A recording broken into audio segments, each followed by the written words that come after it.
craves not these things.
Shirt off. God. You have been trying that Jedi mind trick on me since the 8th grade. It doesn't work. Oh, it works.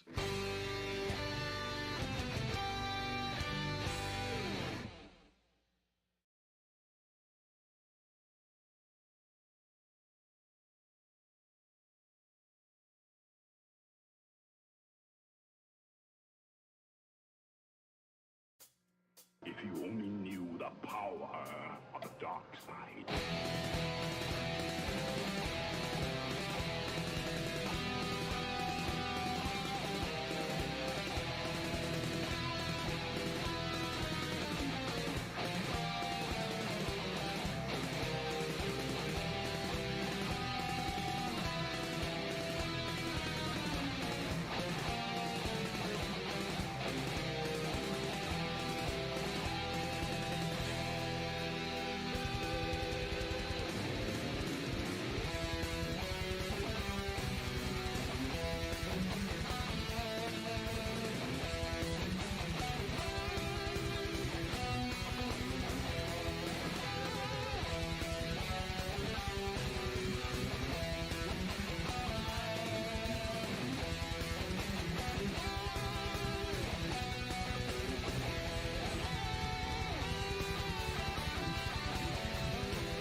Excitement.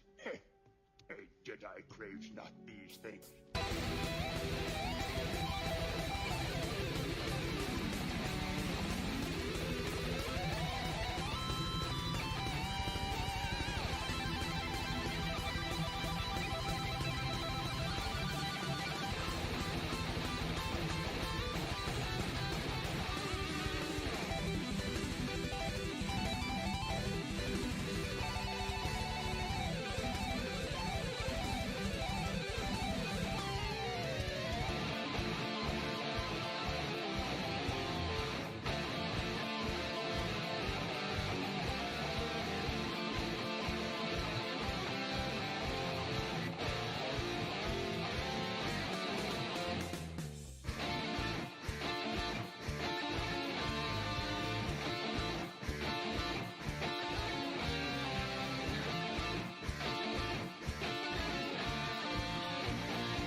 You have been trying that Jedi mind trick on me since the 8th grade. It doesn't work. Oh, it works.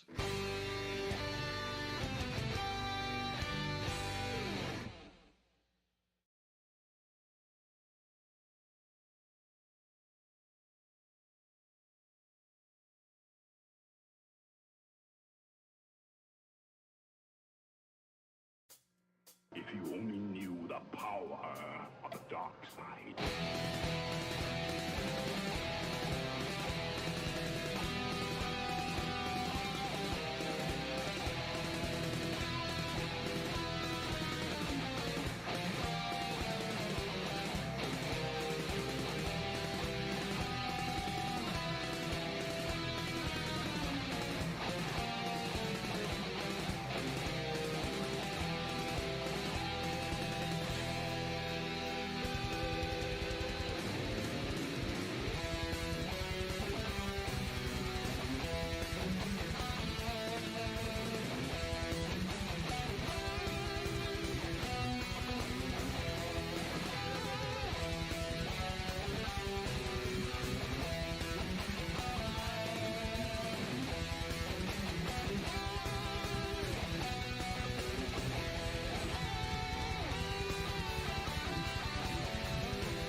Jedi craves not these things.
Shirt off. God. You have been trying that Jedi mind trick on me since the 8th grade. It doesn't work. Oh, it works.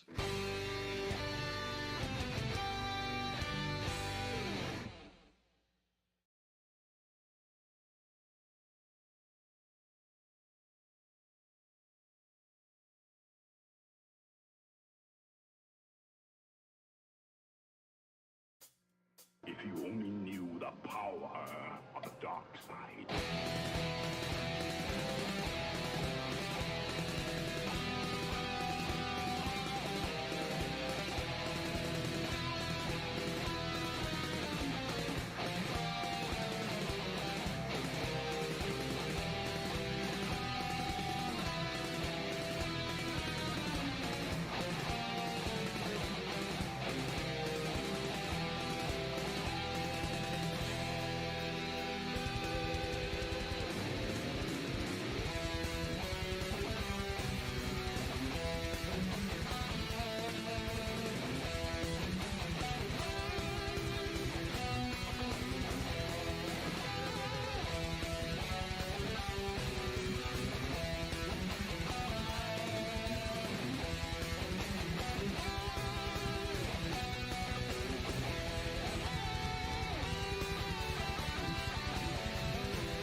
Jedi craves not these things.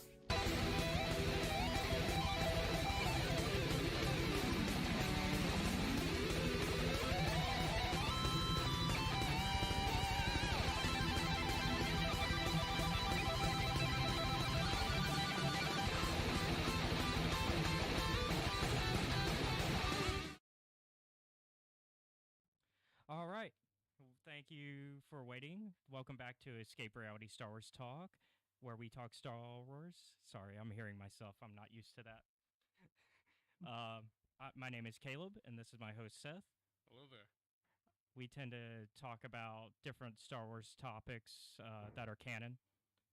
Generally try to stay on a timeline, but Oh, try and stay on a timeline, huh? You don't get to say that to me. You have dragged me fucking everywhere. yeah.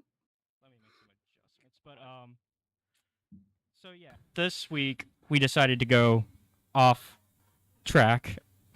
We had High Republic last week, but this week we went and we decided to talk about Crimson Reign because all of the physical trade paperbacks for it are now out. So, but I made my own little version of it for us all to read to make it easier. And we brought in some guests. I have with us, well, I'll let our guests introduce themselves. We'll start over here with Choco. Hello, everyone. I'm DarthChoco. DarthChoco on TikTok, DarthChoco on YouTube, DarthChoco7 on Twitter. And yeah, I am a huge fan of Star Wars. Obviously, both Legends and canon. And yeah, I'm excited to jump on here and talk about this. Additionally, we got two podcasts. I have the High Ground podcast, which is Wednesdays at 5 p.m. Pacific time, and the Diet and the Force podcast with my Dyad Element 7. And that's Saturday at 5 p.m. Pacific time. So yeah, come hang out. Yeah, and we'll make sure to remind them at the end, especially since tonight y'all will have an episode. Yes, sir. All right, and down below us. Everybody, my name's Jamal Keels, JKomics7. You can find me on TikTok at JKomics7. I've probably been a Star Wars fan since I saw the Clone Wars animated movie in theaters when I was 13, I think it was, and just got addicted to it from that point on. Like I said, you can find me at JKomics7 on TikTok, and I'll be starting a podcast soon with my friend Young, who's at Forever Young 1300, and the podcast will be called There Are More of Us, where we'll deep dive into the Andor episodes. Yeah, and they had Young on their show, and that's how I met Young, because I connected to her, and then she suggested you, because she was like, oh yeah, my buddy likes Afra, and I was like, oh yeah, we should have him on the show. Yeah, the Star Wars web expands. Yeah. Yes. Exactly. It's such a beautiful thing though. Like Really all the cool people in the fandom. Yeah. And just seeing the stuff you have like behind you is so cool. I love it. Yeah, because I've seen your cosplay, because you do an Afra cosplay. Yeah, it was the first one where I went to Denver this summer, and I actually got to meet Heather Antos, who is one of the co-creators of Dr. Afra, which was really cool. Yeah. So there's some big news that happened last night, and I feel like we should talk about it a little bit, maybe. I don't know. I don't know. Are you excited for a little project called Andor? I'm waiting to see how things play out. Well, they reshowed Rogue One at certain IMAX theaters. Unfortunately, none of them near us. I don't know if anybody here got to see it. Actually, I know Jay, you didn't get to see it because we were talking earlier. I'm gonna see it tonight. Yeah. I was on Cal's stream, Cal 4. Yeah. So I also didn't see it. Yeah, I was busy. Even if they were showing it, I was at a friend's birthday party, getting some White Russians and. I was drinking with my brother. Yeah, you were drinking with your brother. Nothing better Yeah. to do. So the Twitter decided to release some of the footage, anyways, as Twitter does, and Seth and I looked at it a little bit beforehand. And so really all they showed was a little they had some behind the scenes with Henry Gilroy, Tony Tony. Gilroy. Other Gilroy, and Cassian himself, Diego Luna, and they were talking about the show and their goals for it. Talking about, this is going to be focused on a 5-year journey in the first season of Cassian and his life. Stuff we've heard before, but it's still nice to reinforce what this show is about, I think. Especially for people that might have went to see the re-screening of Rogue One, but didn't know that what the show was going to be about. And then we got a about 6 to 8 minute clip, just a longer version of the clip that we've seen of Skarsgård's character recruiting Andor, or he says it a different way, but not he. I think what he's because he says Andor's name differently, and I catch him. He says it like Andir or something like yeah. that. Like Andia. Yeah. like he's adding a weird Endor. Y in the Endor. middle of it. Yeah, it's Endor. But yeah, so it's him recruiting it, and it becomes this action sequence at the end. And then we see the after that they show the most recent trailer that we've seen where they start with the AK-47 guy, and then they. I just still love getting just that salt in the wound for those that are upset about it. Just a little bit. You want a little salt with that anger? But yeah. So I like smashed some salt and lemon in it. Yep. But overall, I like the clip they show us. It just reinforces that I'm excited for this show. I mean, I like the spy espionage thing that they're going to be going for. Definitely. Because I like Bloodlines, which has a lot of political espionage in it. So, I kind of want this. This is what I want. I mean, when they announced it, I was like, oh, great, a spy show. And we get to see Andor doing his kind of dirty deeds style, showing us that the rebels are not perfect either. And so that's what I'm excited to see.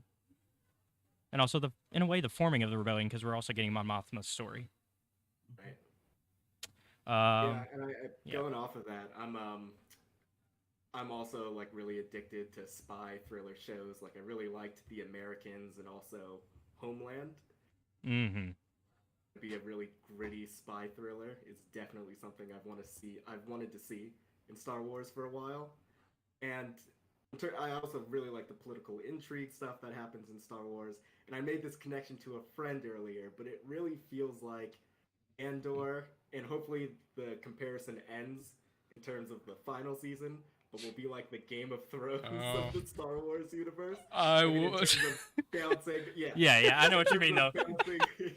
Balancing back and forth between the politics of Coruscant or King's Landing, with Mon Mothma, and then going to the on-the-ground effects of those decisions when we see Andor and his insertion into the Imperial ranks. Yeah, and we see, how far the rebels are willing to go, because we're going to get the partisans as well, because Saw's in that trailer, and so.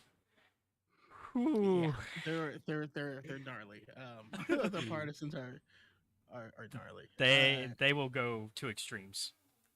I've been rereading Rebel Rising, and just they warn him hey, be careful because they might call you a terrorist, and he's like, what's wrong with that?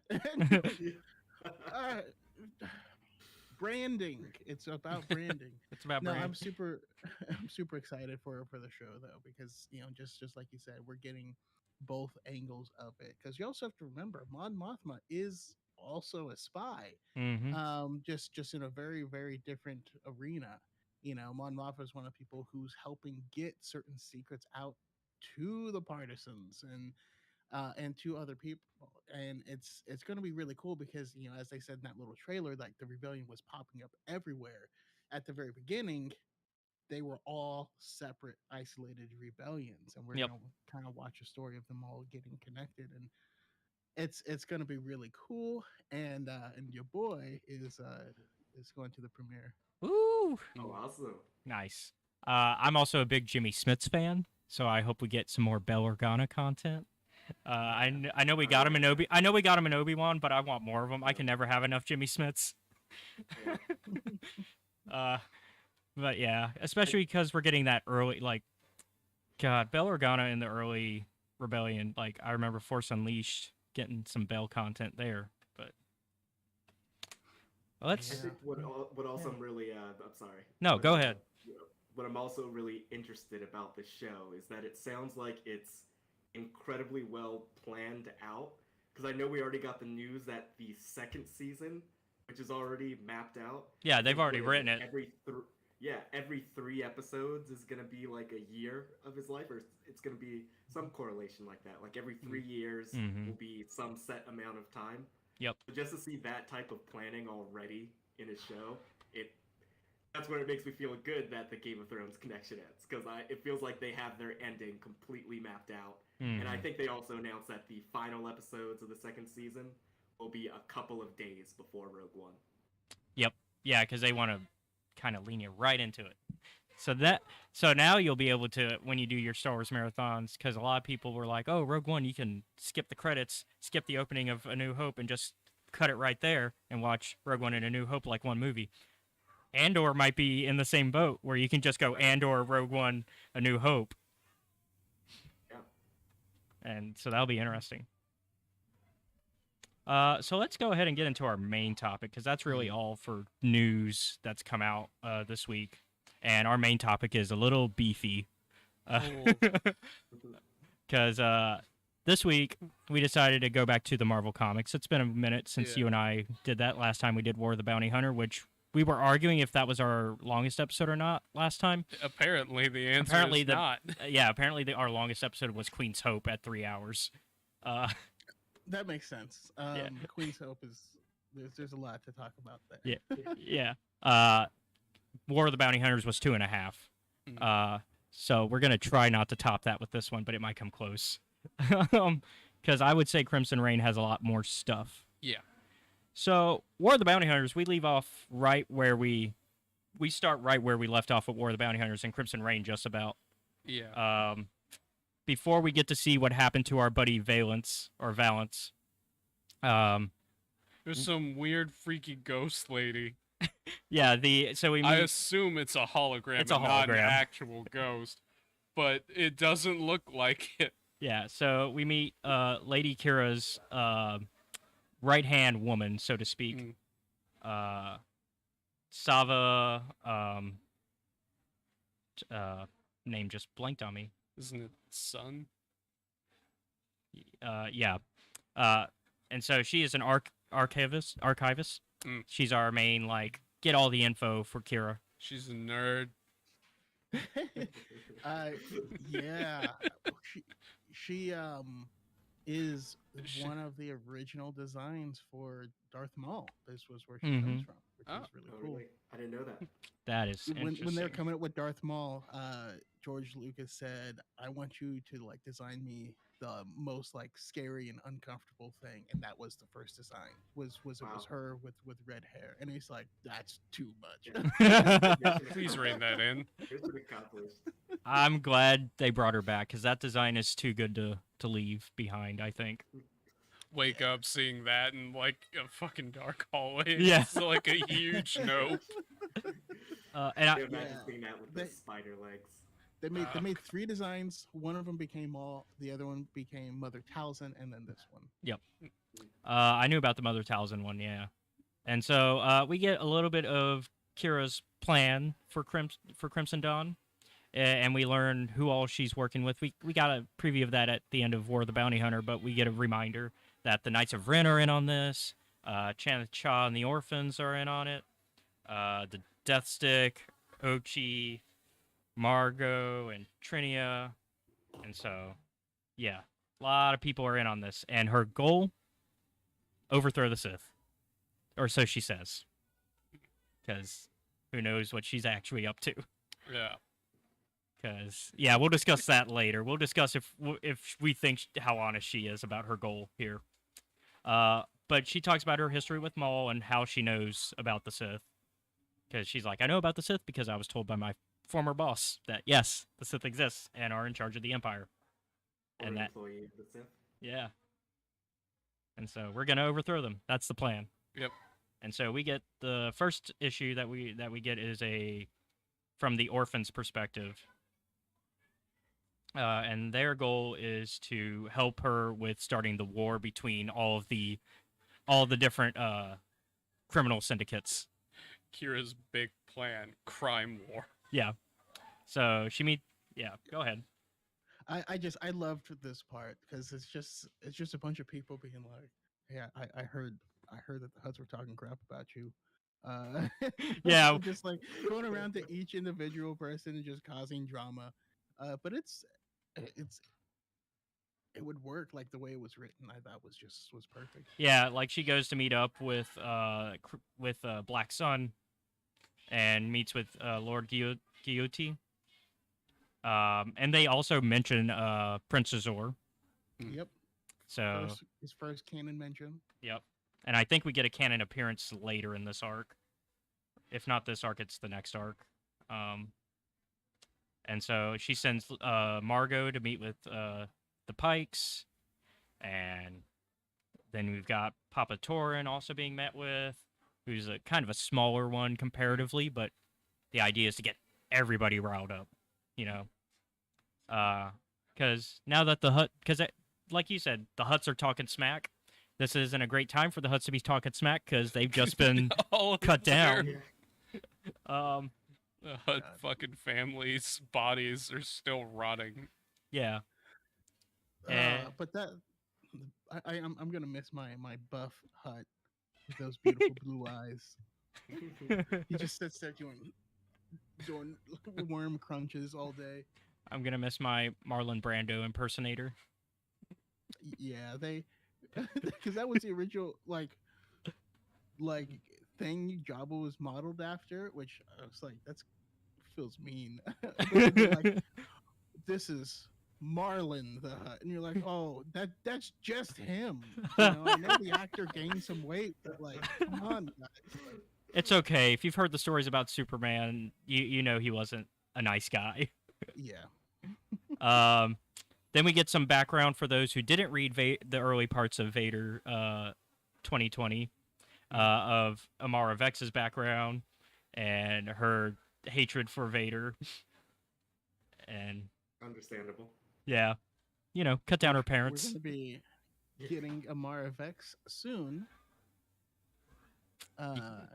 In the new game that's coming out, the Hunters. The Hunters, yeah. Yeah, you get to play as her. She's one of the playable options. It's going to be basically Star Wars version of Overwatch. Is the best way to kind of describe it. Yeah, we got to play.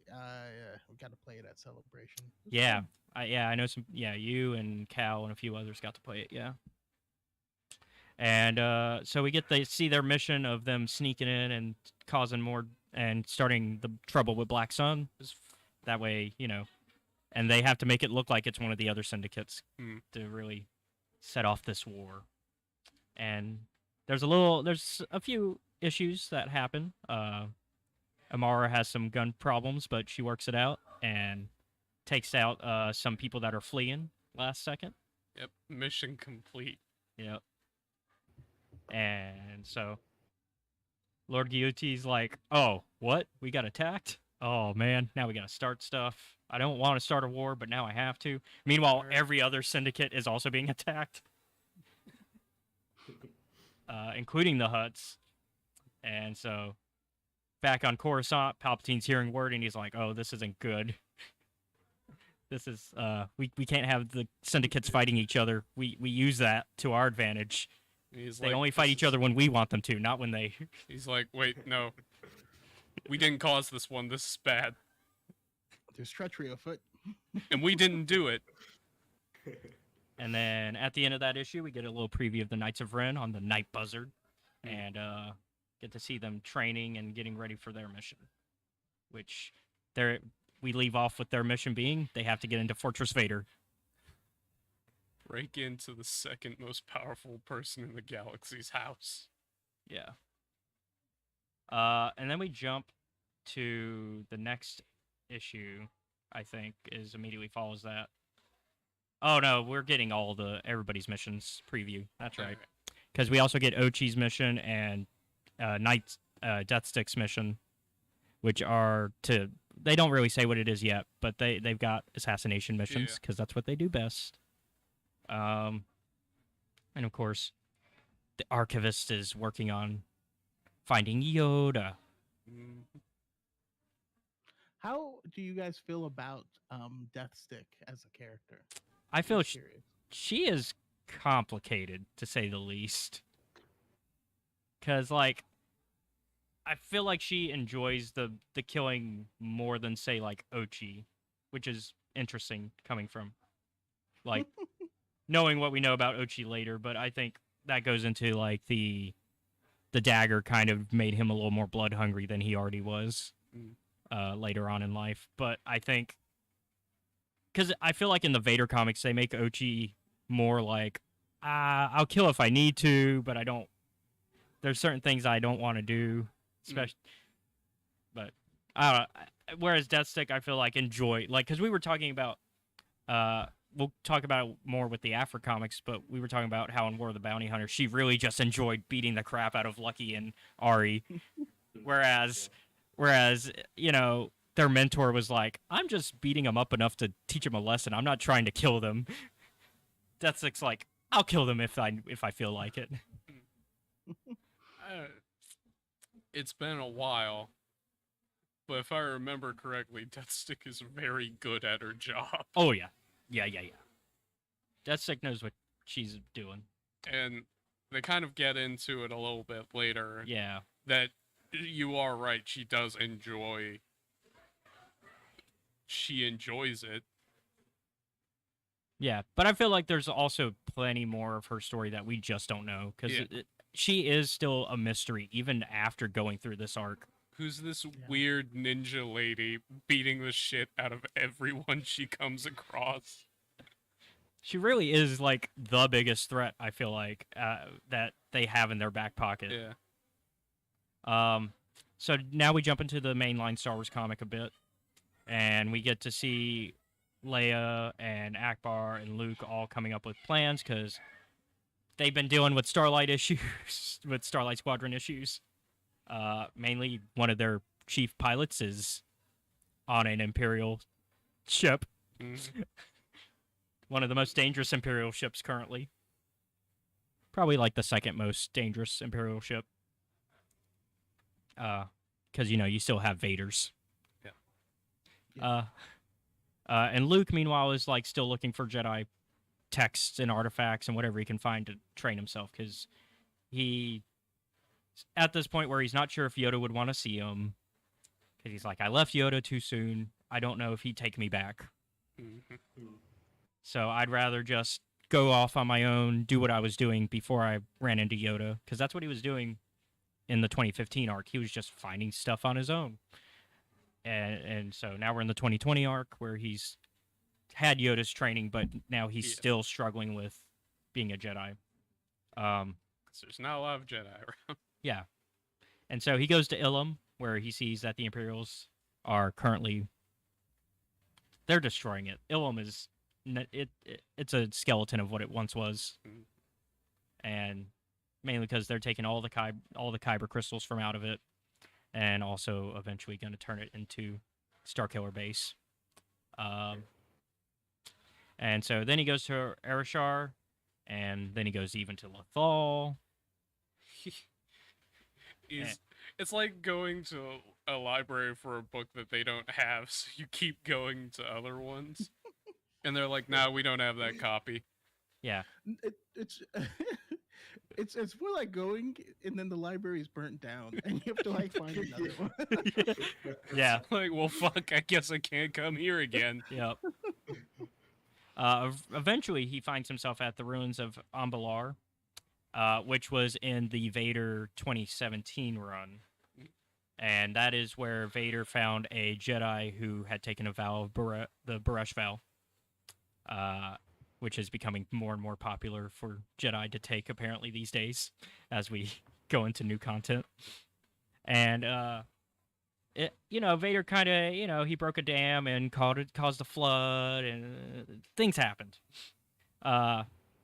Luke finds, though, lucky enough, the kid from that arc, who is now an adult, working at the same shop that his dad did. Mm. And he's basically like, oh yeah, I could tell you the story about the one time I ran into, some Jedi invader and what happened.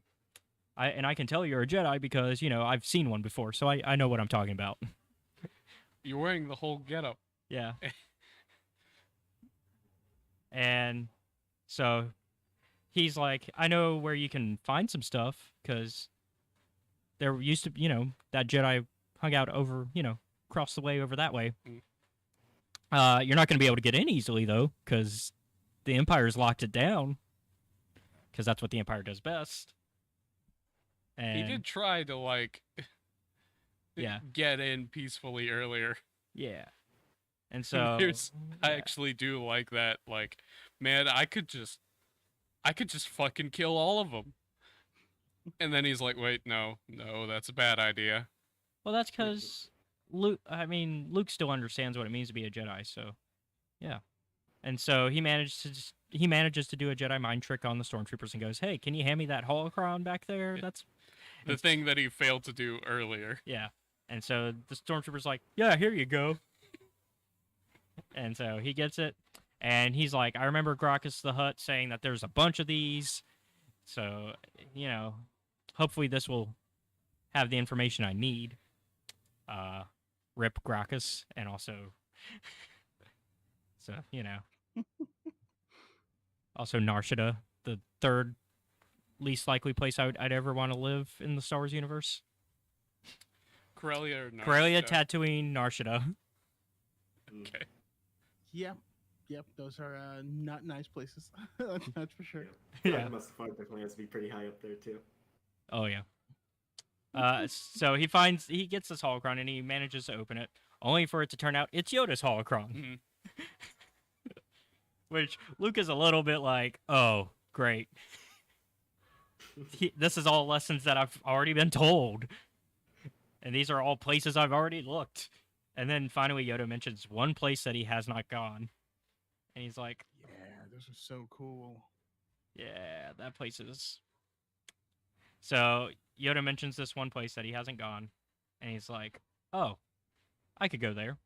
The Living Sea of Gazian. So he goes to Gazian. Oh, man, I love this issue. As a High Republic fan, this is probably my favorite issue. Absolutely. And so it's basically just a giant mushroom field. But, like, it's a sea as well. Because Luke's like, oh, there's some ground here. Oh, nope. Falls in. It's only mushrooms. And now he goes on a trip, just like because he sees a very much dead man. You like shrooms, kid? You can have plenty of them in the afterlife. But he sees a very dead man, Elzar man. Let's see what you did there. And Elzar's like, "Oh, you're a Jedi. Cool. Can I see your lightsaber? Nice. It looks a lot like mine." And I get some. You didn't read this, but I got some high bisexual energy from Elzar in this moment. Of like, he's not like straight up flirting with Luke, but I feel it. Like it's just, and it's also Luke in the Chanel boots too in this arc. I mean, it's Elzar man though, because he just exudes like he's always on. You know what I mean? Like Elzar. Put it away, dude. I feel like bisexual is not true for Elzar. I think Elzar is pan, if anything, because he will just if you exist. I didn't. If- you're right. if he I didn't can hit read it- it like that. If he can hit it, he will hit it. Yeah. And even if he can't, he's gonna try. Yeah, and I don't think it's like an intentional thing from the writers. It's It's not. It's just because that's how I know Elzar. I know what Elzar's right. like. He would if he could. Yeah, he can't. He's a ghost. The way I read it was like, "Oh, you're in a similar profession as me. Let's Well, have yeah. a talk Like about it's this." respectful too as well, because he's like, hey, there's some stuff about the Jedi that I know about, and that you might not know about, and in fact, there's stuff I don't know about that you've taught me, like the fact that they're gone. Spoiler.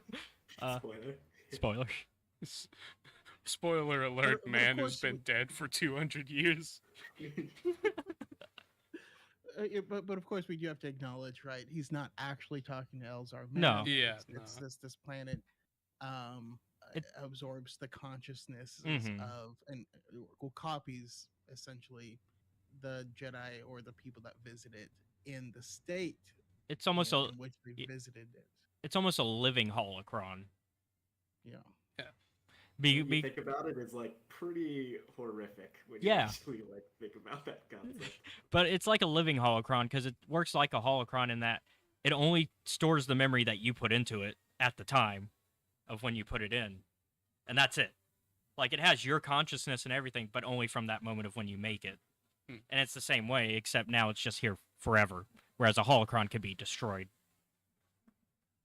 Although planets I hope someday we get some post sequel content, and we need to get Finn visiting this planet. Yeah.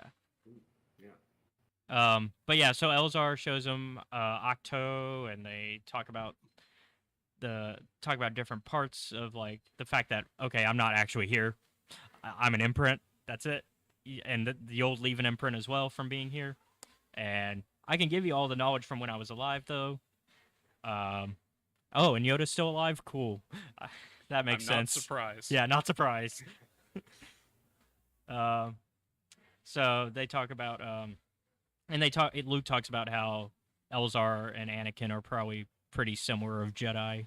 They come from, like, similar stock, which is something that fans had already put together even before this issue. Although I argue that Elzar does better than Anakin, because Elzar actually tries to fix himself. He says, "I need help," versus "I don't need any help," and then falls to the dark side. Versus murdering children, yeah. Big Yeah, difference there. like Elzar still murders people, and it's still murder. He never got to children. No, like it's like our friend Chris says, cool motive, still murder, but but he also at least tries to redeem himself. Yeah. But yeah, so they talk about the history of Jedi and like what that means, and we get a nice little picture of Stella and Elzar and Avar, and then we're reminded of all the terrible things that will happen to them after that picture. And we go even further into the Jedi's past. We get some of the like. I'm guessing this is a new interpretation of the schism picture, because there's that old schism picture that they always use when they're talking about the initial schism, and it's like the Jedi and Sith fighting each other, but they're using swords at the time. But now I feel like this is the new schism picture where we get the Jedi and Sith holding their lightsabers going at each other. And Yeah.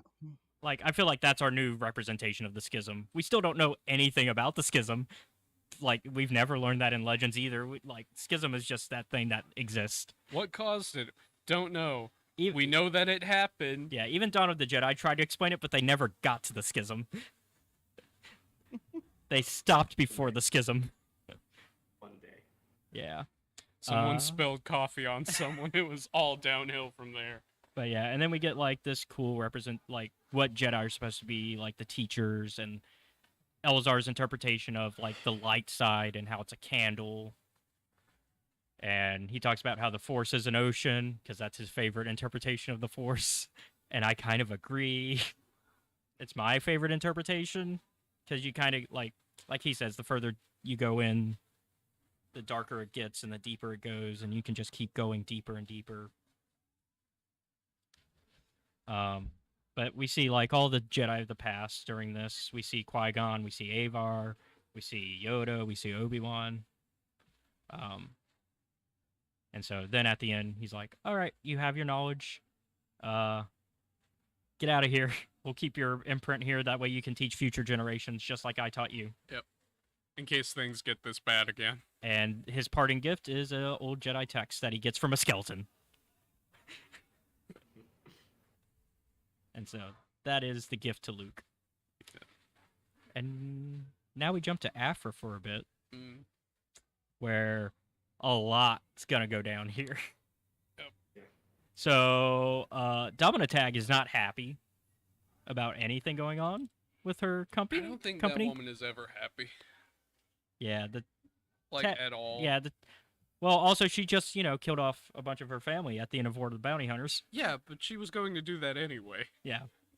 And now Did a nice funeral vibes. though, so at least she gave him that. yeah, and now they think they still have a spy, and they think it's somebody working for Crimson Dawn, and they're interviewing this person and interrogating them, and that's when they try to, they prove it right by trying to kill Domino. Doesn't go well. They really should have thought twice. Like, the Tag family is terrifying, Yeah. to say the least. If a tag invites you to dinner, say no. Yeah, doesn't she like stab them in the spine back. or something Yeah, like and that? yeah, right in the yeah. back. So like they're going and reaching, and she grabs the knife from them, bam, in the table. Right. Meanwhile, Afra is getting her all her wiring redone because she overloaded it and burnt it last time. They look at her mechanic surgeon, looks at her arm and goes, "Yeah, no, not this one. Can't fix it. It's gonna cost. It's fucked." It's gonna cost way too much for me to do it, and so it's like, nope. So they go off. It's Afra and Santa hanging out, which I love. I love Yeah. Santa. Yeah. Ah. Well, I can. real quick. Can we talk about how that assassin though that Domino killed is like he went full Assassin's Creed on him? Yeah, with he the- pulled it this out of little- the wrist. this little wrist blade. For a second, I was like, "Well, they're gonna do something." Yeah. But also, Domino it's got me feeling in certain ways. Just saying. Yeah, Domina definitely exudes some energy there. I mean, it's kind of in the name. Yeah. Scared and aroused. Yeah. Anyways. Sana gives me feelings too. Like I can see why Han fake married her. Like I can see it.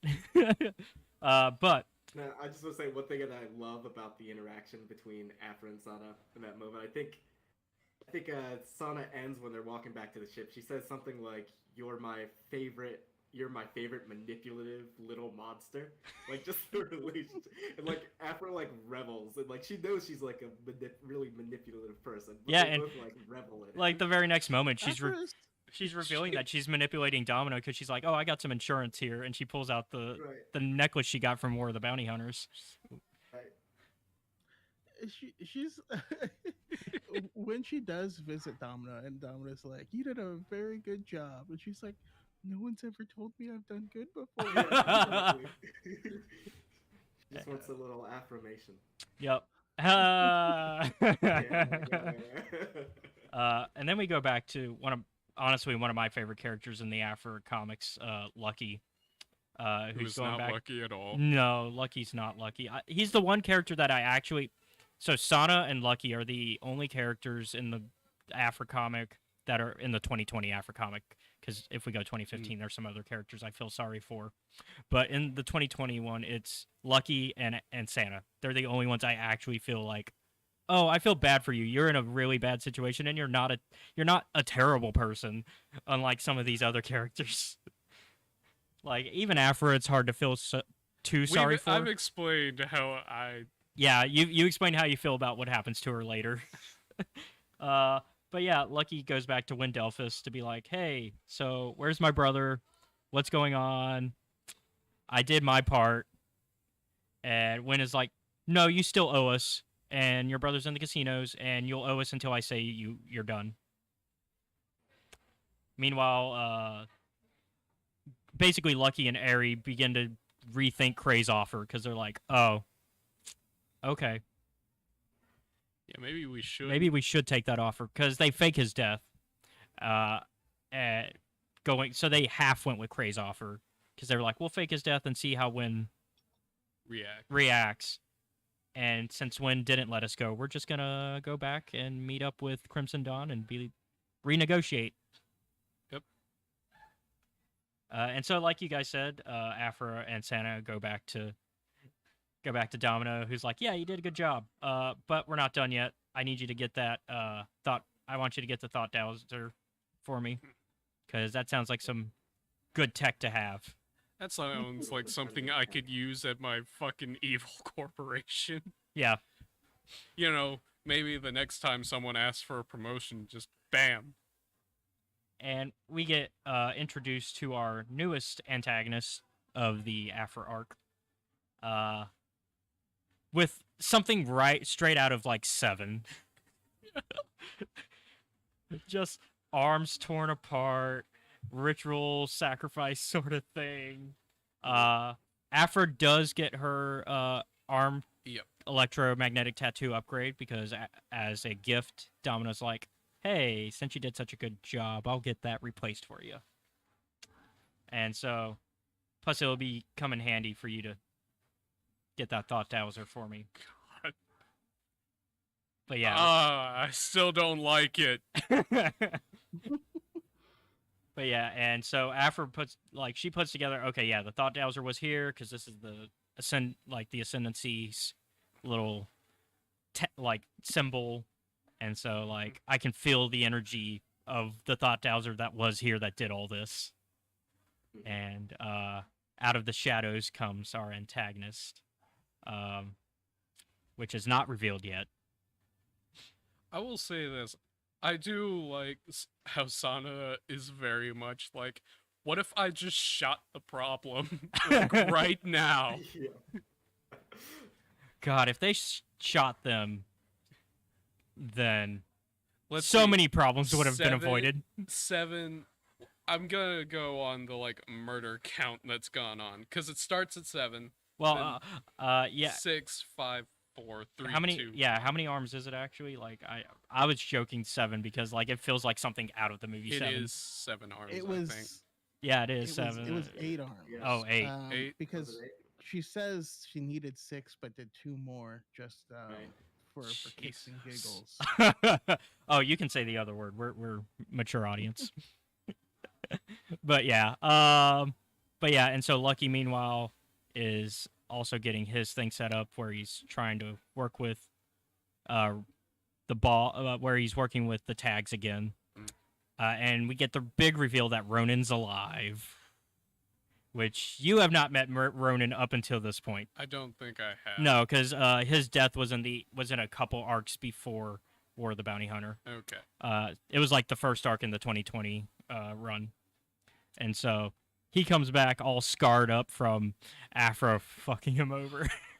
Can Yeah, we talk about? which is why Afro's working for the tags, because Dominus like, oh, you killed my nephew, so now you work for me.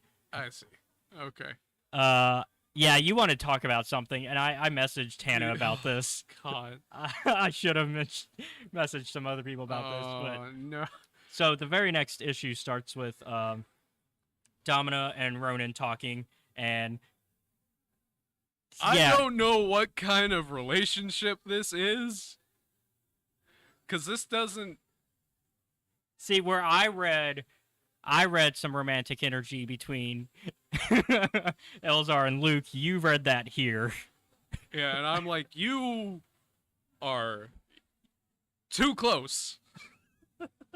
I don't know if this is like a rivalry thing. It's a rivalry thing. Or not. I'm going to assume that's what it's supposed It's to a rivalry, be. yeah. That's not how I read it. It's tension for sure, and tension's easy to misinterpret sometimes. I think in this case, though, it does feel very I'm Game like, of Thrones. You are right there. I see you. You are like a step away. And the way he takes off his towel too, like, like he's got that towel and he's just like holding it, and it's just like, it's like, ugh. I'm like, I don't know what this is. Like, I don't want to be. there definitely is, like, I'm e- very uncomfortable with me in this room. Yeah. And then it's undercut by that last panel where he's like a fucking lunatic right there. yeah, the crazy eyes. Yeah, I'm like, I don't.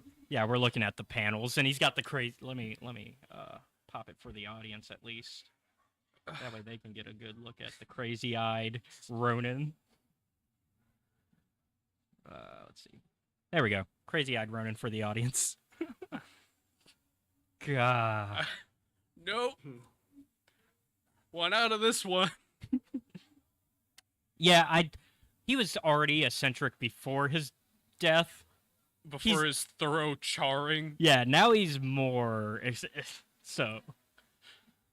So we jump back to Afra. Yeah, he's giving me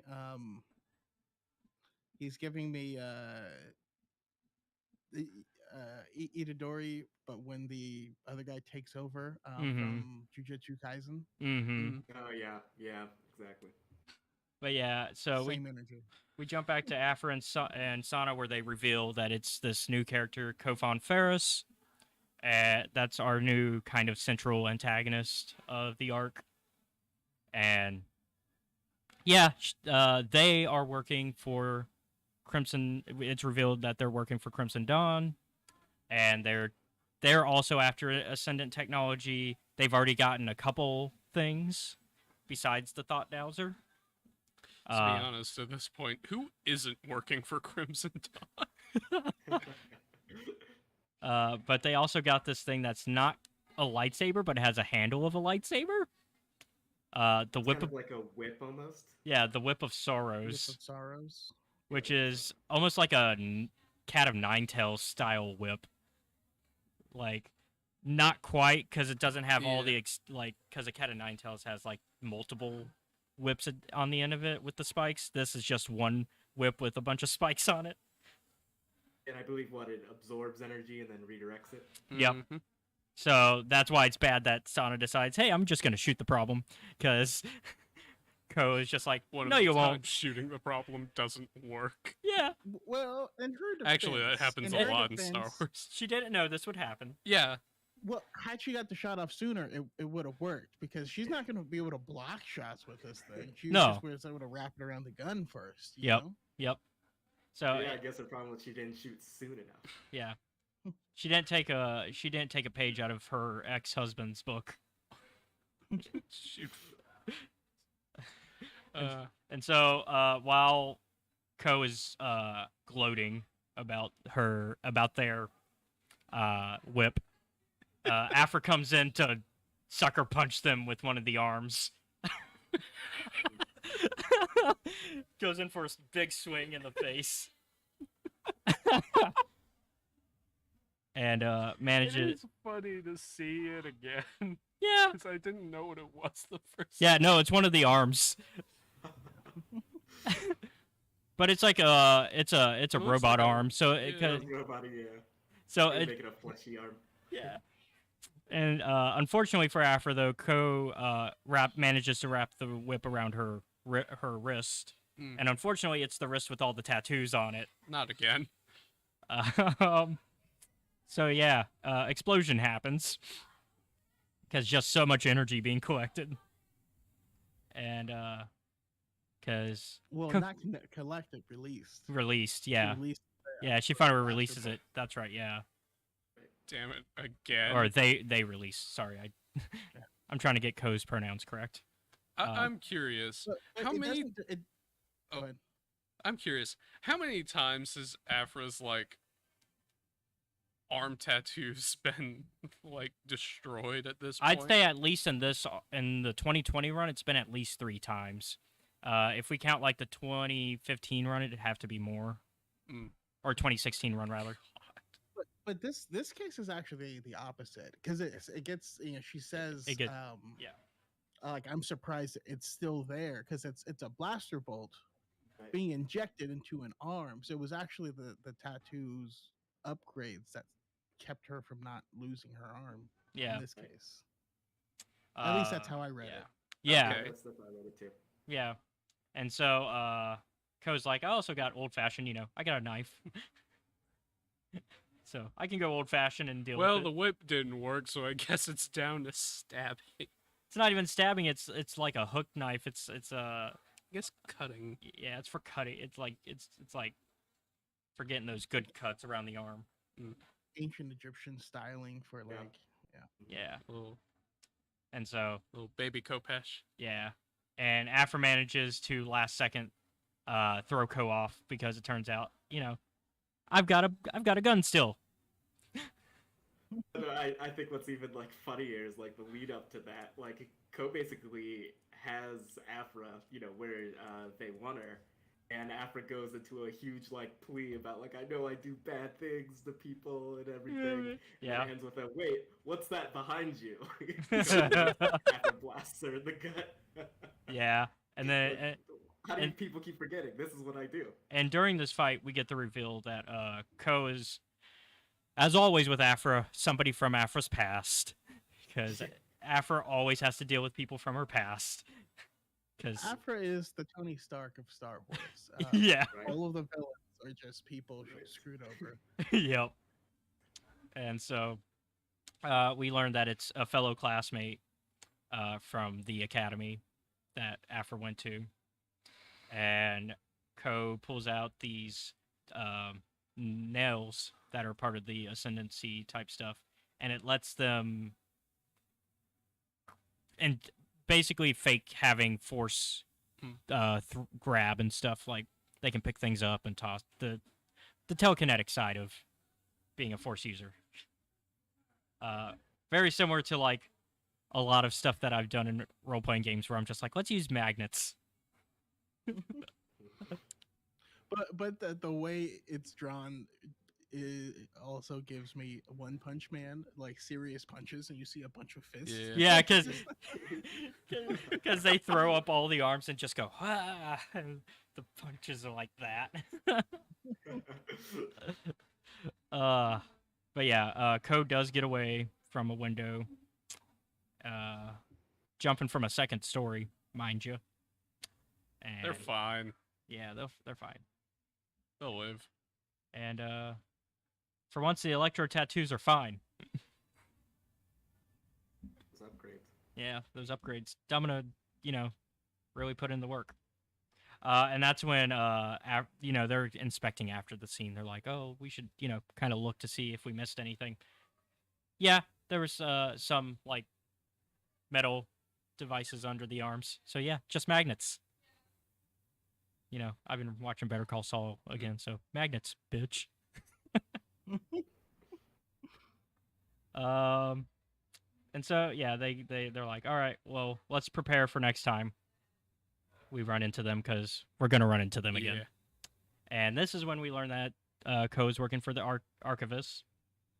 And we never really learn, like, what, beyond the fact that they're looking for the Spark Eternal, what Crimson Dawn's goals are with that. Yeah. Like, obviously, we know that it's another tool in the bucket to take down the Sith, but we never learn. We know why they want it, and we kind of can guess at what it does. Well, we learn what it does. At the end what of they this. what they think it does, I don't know. Yeah.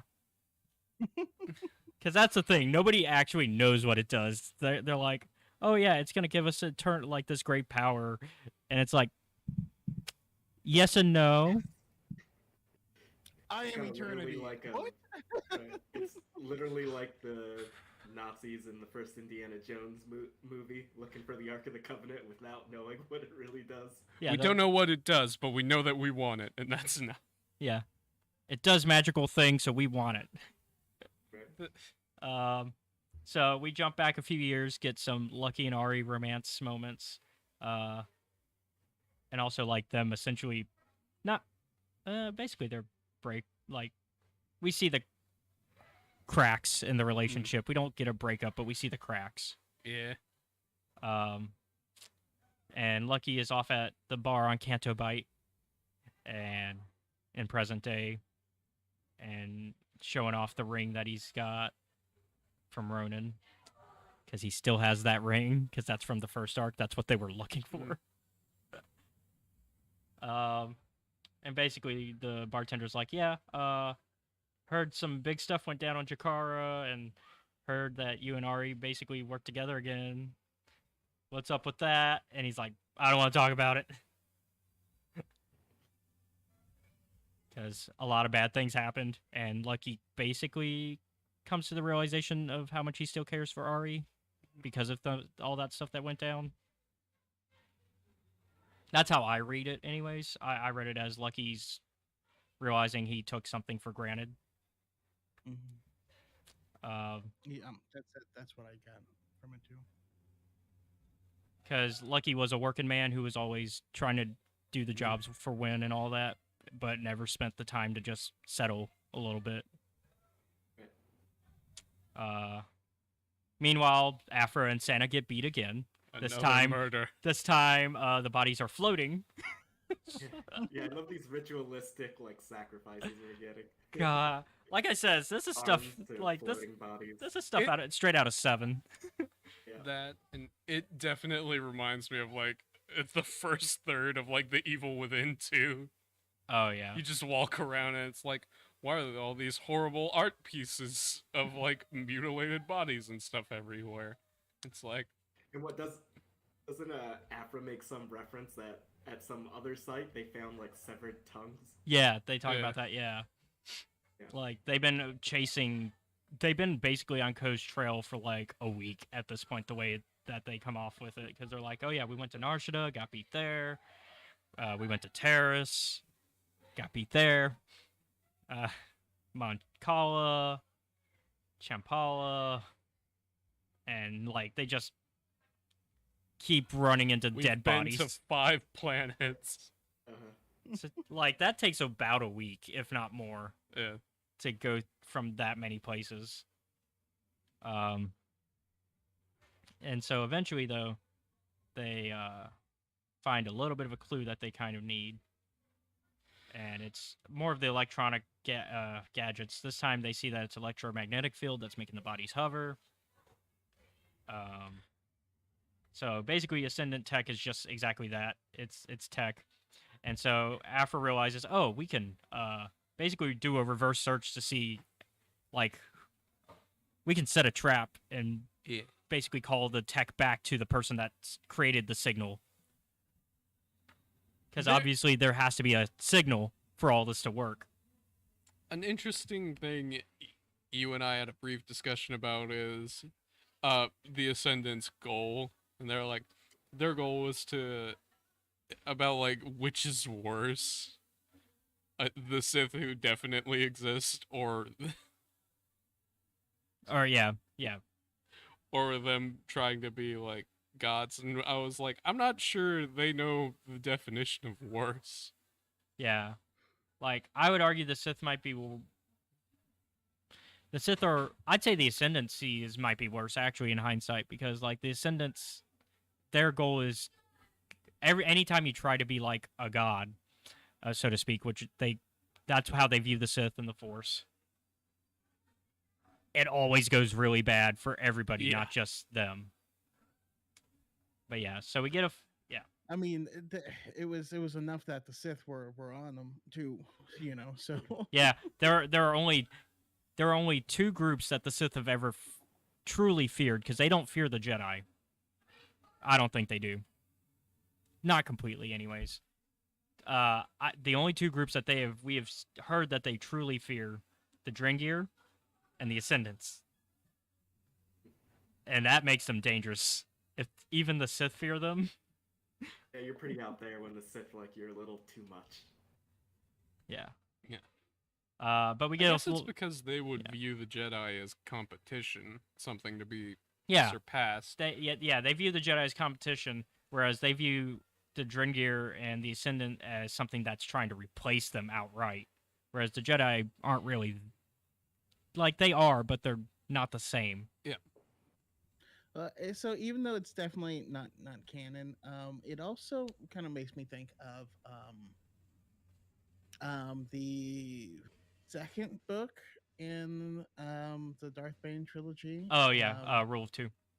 Rule of Two, where whenever something, the Sith's goal is to take down the Republic and the Jedi, and whenever something else rears its head that has the potential to do that, they become a high priority target, because they don't want, like they'll make them, shoot their shot too early, or try to destroy them, so that there's not 2 mountains that they have to climb. They can just focus on that one.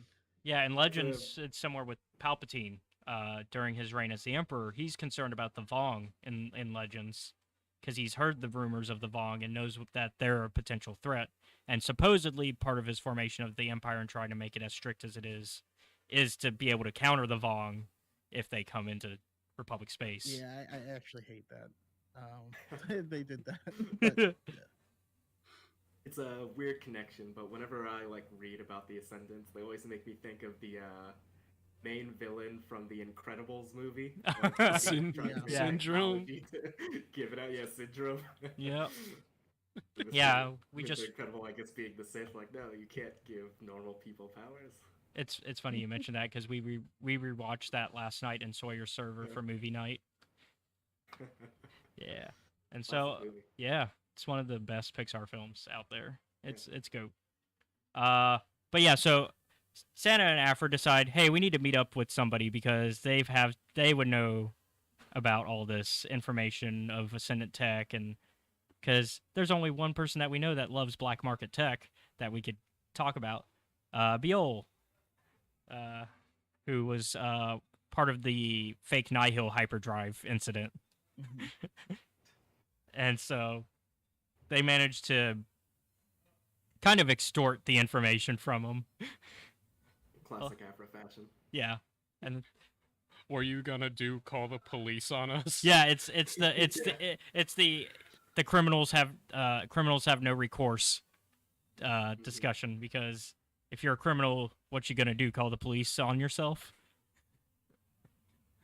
And so I think the exact words Afra uses are like, "What are you gonna do? Call Sana to tell the police she likes your taste in whiskey?" yeah. And we go back to Brental 4 where Ko is, which I love Brental 4 because as a SWTOR fan, all I can think of is the Brental star. And I feel like there's a connection there somewhere. But they're going through the fake and real artifacts. They're just like, all right, fake, fake, fake. Just so many fake artifacts. Like, literally all they've got are the same 3 artifacts that we've seen them carrying around. Damn. And also, this is the introduction of the prophecy as well. Oh yeah, It's the first time we hear the prophecy. it's fucking nursery rhymes, man. Yeah, Well, 7 reach beyond the veil, while 6 hold lights to mark the trail. 5 to bend both heart and mind. 4 to seek, but 3 to find. At the heart lies life eternal. Machine and blood complete the circle. Two's false division shall be undone. Without the force, are all made one. Wake the spark beneath the flesh, and then at last lay death to rest. And then Ko's like, or was it machine and blood complete the circuit? Because translation, it's a bitch. Mm-hmm. But Ko's like, circuit's a better translation, but it doesn't rhyme.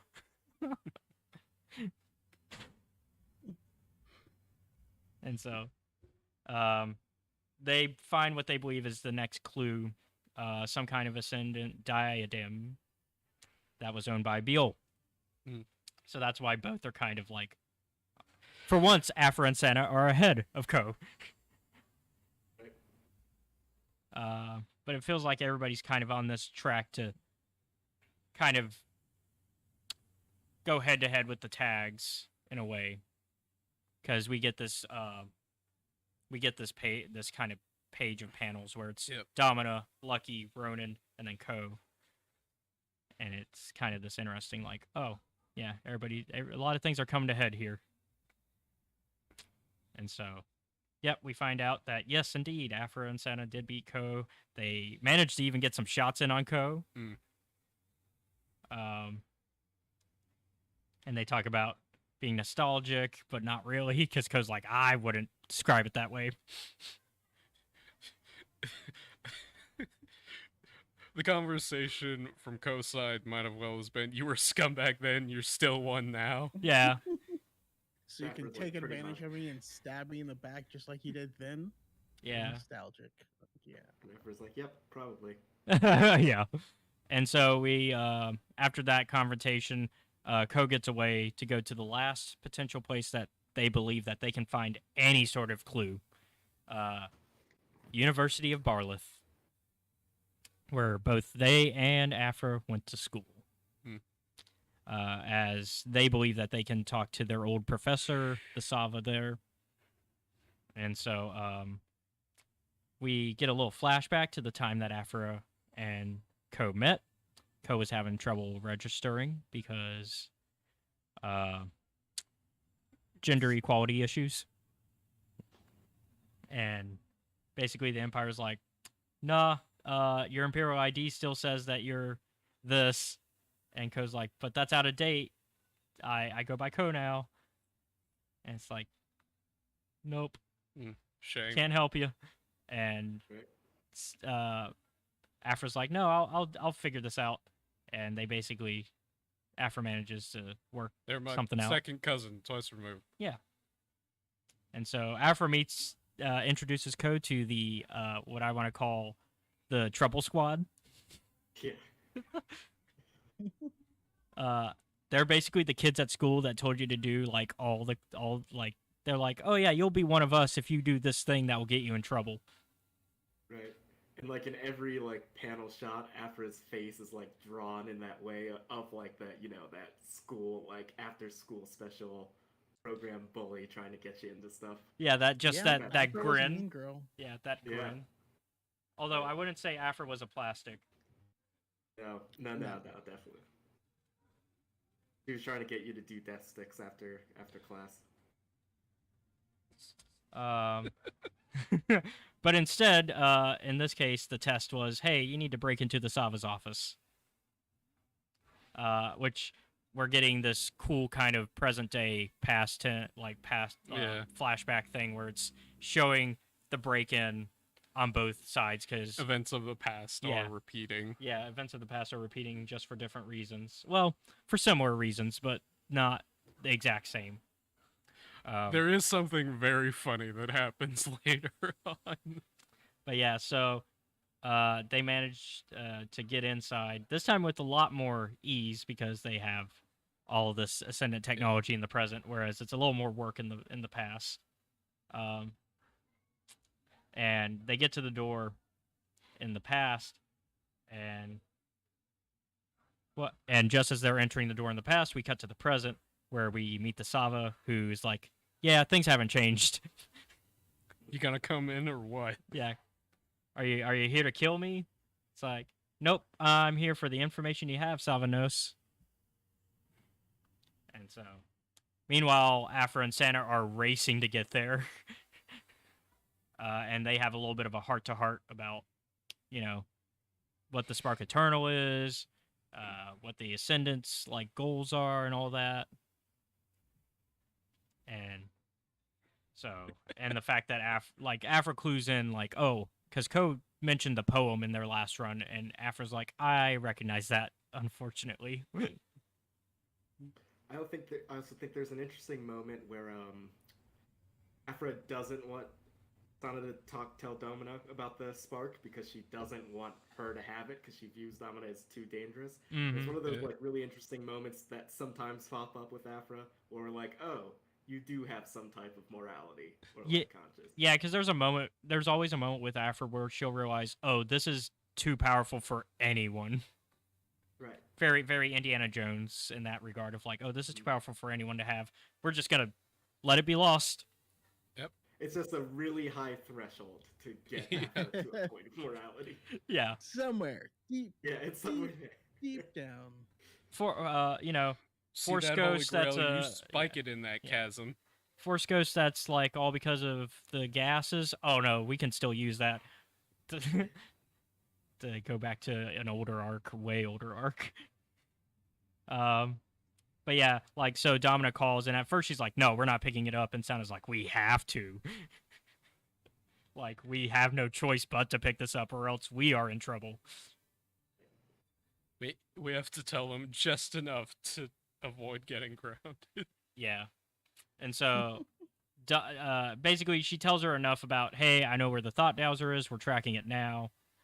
Just give us a little time and we'll have it. Also, interference, I can't tell you anything else, so well. And Ronan immediately is like, because Ronan's listening in the background. Of course he is. He's like, yeah, that's some bullshit. I've ran into this before, and Dominus like, I know. Don't worry. I know what I'm doing. And I Ronan's can't unsee the Jujutsu Kaisen. Yeah. I mean, and that frame is exact. because we get another of that because Another crazy, Yeah. crazy man. he's doing the Yep. and so he leaves because Dominus like, go do your work with your little toys. You got your own toys to deal with. Also, Assistant Lepan, get the hit squad ready. Yeah, get Bush, get Bosch and their crew ready, which I love the Bosch crew. Yeah. They're actually one of those bounty hunting groups where I'm like, oh, Yeah, you didn't really choose this line of work, did you? Yeah, because they were exiled from their home world. Yeah. Although I think at this point they have chosen it because they do get that moment where Domina's like, I can get you to go back home if you want. And they're like, nope, we're already here. It's too far gone. Yeah. And so Ko is speaking to Savanos, who does reveal about the heart and reveals that it's been under the school the entire time. Mm-hmm. She's like, yeah, I knew. I've been working on some stuff while you've been gone. It's a similar idea to having that Sith temple, the Sith temple under the Jedi temple. It's like, so this has been here this entire time? Or the Jedi Temple right under the base on Yavin 4, right? Yeah. Like, it's just like, oh, this was here? And so it turns out that Savanos knew this, and that's why, like, she accepted the job at Barlith. Because, you know, she's been interested in the Spark Eternal for forever. And so they're like, yeah, I purposely worked here. Yep, here's the funny thing. Oh, yeah, Earlier. the break-in? Yeah. So they broke in through the window the first time. Break-in again. How nostalgic. And there's the fucking tripwire right there. Yeah, the tripwire's right there, yeah. And then you look at the flashback and you can see that, I forget her name, the Marilyn part of the group, steps right into the tripwire in the past day. What's that? I'm sorry. Oh no, I just agreeing. Yeah, like you see you don't see the tripwire in the flashback, so you don't know if the tripwire is new or not. But either way, it's just like, oh, that's funny. They installed it afterwards. And then Afra steps right into it. It's like, oop. Oh, her Afra's face. I love art in comics sometimes because you find these little pieces of gold. But yeah, she sets off the tripwire, which immediately sets off this like chandelier trap, which turns out it's like got this like robot thing that's ready to kill her, and and it identifies her even as Afra, and it's like, oh no, this was set specifically because Savanos knew Afra would come back and do something stupid. But yeah, Afra and Sana make it to the stairs and start making their way down to the basement, where Savanos shows Ko the Ascendant Sanctum, the big thing that they've been looking for all this time. And it's the main temple for the Ascendants. This clearly not evil thing. Yeah, like Yeah. this thing that looks like a scorpion when you get to the middle. Like it's got like the stinger, and it's got like the red markings as if it's supposed to be blood. Like, totally not evil. But yeah, Spark's here. And so then we get another flashback with Savanos doing a lecture. And Ko is trying to be the good student, but once again, Afra's like, hey, you wanna do some more breaking and entering? And Ko's like, she just has that bully mentality. yeah. And Ko's like, no, you almost got me expelled. I don't want to hang out with you anymore. But she's like, but I'm your only friend. Also, here's some candy. It looks like a Swedish fish on a stick. I was like a squid pup. Yeah. And so they get in trouble for talking because that's exactly the type of mentality of Afra in school. Afra's the kid that gets you in trouble for talking. And so we learn about that's the day they learned about the poem in the mantra. And go back to the present, where they're like, hey, we're missing one. We need one more person for this to work. And Sava's like, oh no, don't worry. Third person's already here. How you doing, Afra? Hiding behind that stalactite. Because it's, no, slag. Which one's from the ground? It's a spike, Caleb. I don't think people are... None of us are geologists. You're not going to get fucking roasted for that one. Might. I think it's might if it's from the ground. Hmm. But yeah, they're hiding behind a spike. Couldn't tell you. I know there's like a naming convention, like a thing to help you. Yeah, I don't know. remember. Yeah, I can't remember it right now. But yeah, they're hiding behind a spike. And Sana, of course, is like gun at the ready, as always. They're like, wait, no, don't. But So Sava... anyways, I started blasting them. Yeah. It's So- that Aunt Beru mentality. Yeah. And so Sana and the Sava go at it. Sana and Sava. And so they start blasting at each other, and Ko's like, you know what? Nah, I've had enough of this. Give me that gun. So I pulled out my gun. And so Afra pulls out their gun as well. And it's like, hey, so about magnets, I got some stuff that's gonna mess with it as well. And Flip the magnets. yeah, the flip other the side. magnets to their side, which backfires immediately.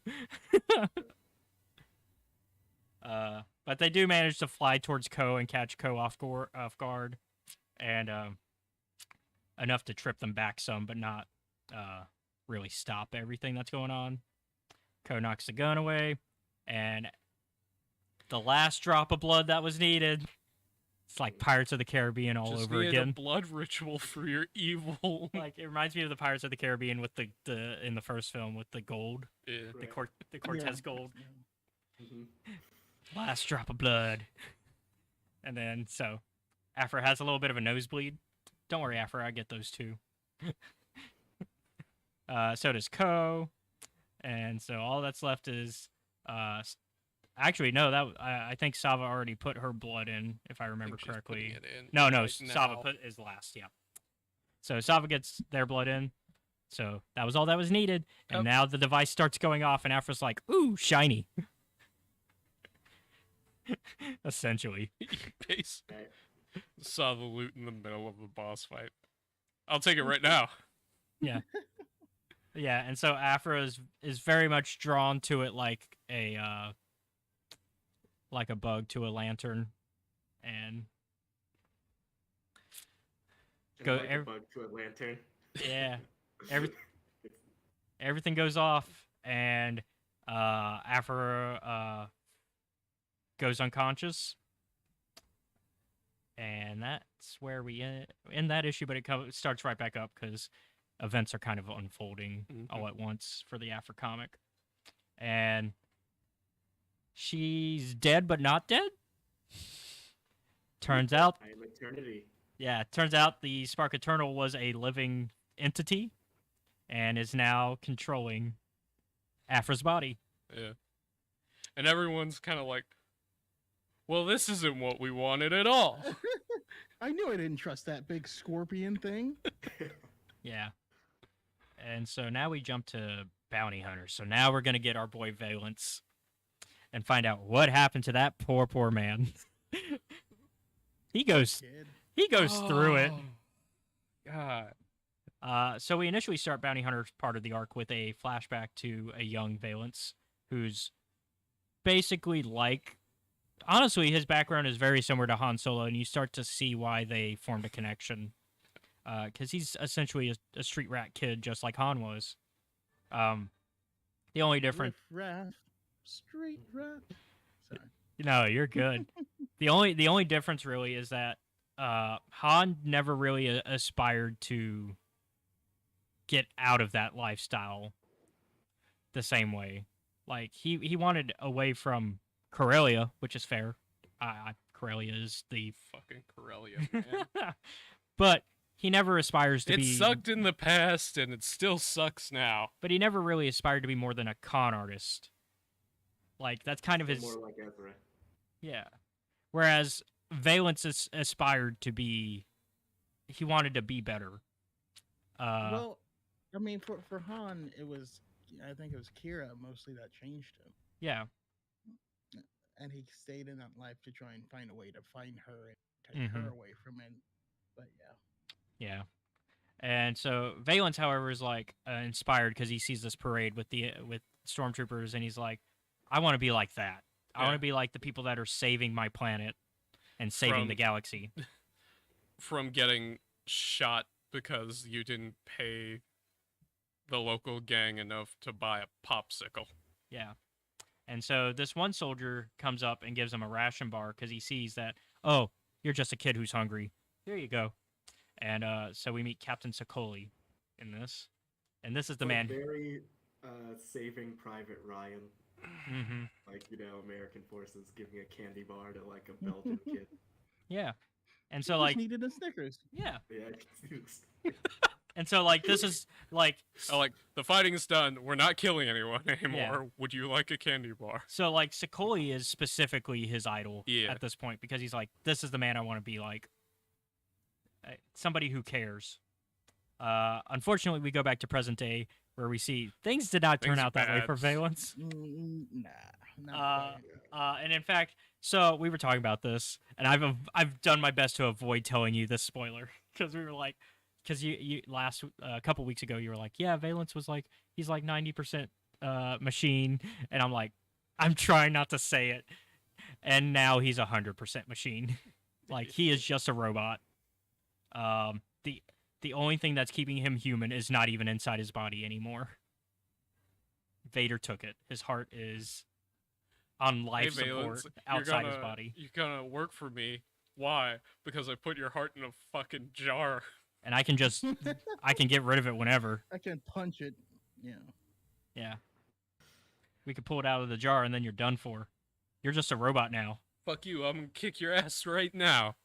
Yeah, which Vader's like, nope. Yeah, I thought this might happen. Yeah, I thought this would happen. I'm just going to cut that arm off and have them fix it up again. He doesn't cut his arm off, he cuts him in half. Oh, yeah, he cuts him in half. But he does cut the arm off in the process because there is that arm coming off at the same time. Yeah. I guess into a fourth would be more accurate. Yeah. And he's just like, all right, clean up this mess. Get him fixed up again. We'll try this again. It's very much the, oh, you don't want to work for me now? We'll see about it in an hour if you want to work with me. Isn't it the exact injury of Anakin after the fight with Kenobi on Mustafar? It's just both legs gone and yeah. Arm? So he's split in half like Maul style. Yeah. Yeah, it's a mixture. Yeah. Half Anakin, half Maul. Yeah. And so then we jump to one of my favorite planets that we don't see often enough in canon. And the only reason I love it is because it's in a game that you can't play anymore. Burnin' Cone. It was in the Star Wars. No, it's the other phone game. It's a canon game. It was the first mobile canon game. Oh yeah. Uprising. Yeah, can't play Uprising anymore. Good Diablo-like. But yeah, where we find Cordelia and Tonga getting their drinks on. Because they're like, man, we couldn't save Valence because Valence was an idiot. And so they're just drinking away their cares. Meanwhile, they're like setting up for their next big heist, sort of. Like they're kind of thinking what they're going to do next. And they're just looking for a fight. And these bug people are like, you know what? We'll start this fight. They're like, oh, perfect. We were looking for that. Of all the times, of all the places. And of course, Tasu's like, yeah, fight. Because Tasu's always ready. Jumps over the table that he's with Boskin and Suckus. If there's any, yeah, if there's anybody else who goes through it as rough as Valence, it's Suckus. Yeah. But yeah, so they get Valence up again, and they're like, "All right, you gonna work for us this time? We got you clamped down so you can't do anything stupid. Um, also, you're not getting paid for this. In fact, um, we know some information because thanks to the fact that we own you, we also went through your brain, and we found out about that rebel base that you know about, and where your ex is, and we'll deal with that if and we'll text them if Yeah. yeah. Should have deleted your browser history. Yeah, we'll drop something off for them if you don't work for us. And so, unfortunately, Valence has no other choice. And so he's like, "All right, cool. You're gonna help me take down Crimson Dawn." Fuck. And at the bar fight, everything goes up for them. They win because they're bounty hunters, and these are just a bunch of stupid people who got drunk and started These a are fight. just a bunch of thugs. One of them gets eaten by Tasu's Nexu. Or, no, Tonga's Nexu. And so, yeah. And Losa gets a kill, too. Very brutal kill. Jumps on their back and just goes... And, Zuckus sees that they're, like, working through some stuff. yeah, Zuckus is like, I get it. I'm also going through some stuff. Zuckus' friend is still lost. And so, the good thing for Valence is he gets to be a pilot again. Yep. Something he thought he would never get to do. The downside is he has to work with Ochi. hey, it's an honor to work with Ochi, unless he stabs. Yeah. And so Because it's no longer an honor. yeah, and so it turns out though, back to the downside, they're going after his idol, Sokoli, the spine dragon of Anaxis. And so we get a flashback to Han and Valence back after the events of the TIE Fighter comic. The Han Solo Imperial Cadet comics, which are basically, to sum it up, Han saved Valence's life, which is why Valence feels he owes Han so much. Unfortunately, the downside is he got so injured during that event that the Empire's like, "You'll never get to fly again," which is all Valence wanted to do. We had this discussion about whether or not TIE fighters, you need your legs for them. Yeah, that's Because I don't think you do. Is there But a I don't pedal know. system? I mean, there are pedals in the X-Wing book series, but obviously that book is not Yeah. canon. I'm curious how like the Because if they just tell them that and there aren't, you don't need your legs for it, it's just a dick move. because like in the because using squadrons as an example, there's buttons that I hit to change whether it's the engines being powered or the shielding or the lasers. In the case of a TIE, it would just be engines and lasers. There's no shields. This is very much a universe where prosthetics are pretty good. Yeah. And Also, even if I there mean, weren't, like you just in said, Star Fox, they take off their legs. Yeah. Like but That's a whole yeah, different thing. like you said in Star Wars, they have such good prosthetics. Like, Yeah. why would this be a problem?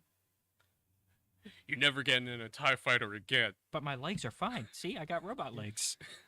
You're never piloting Badge in again. your gun, badge in your gun now. Like in fact, I can do like I guess I'm good on the field too, as a grunt, because then I can do super kicks. But I mean, Fucking I ow. mean, Batman learned how to do a super kick in in Rise, but yeah, it never came back at any point in the film. So it was super weird that they showed it. But at this point, one of the best pilots in the Empire, Vader, is like fully prosthetics.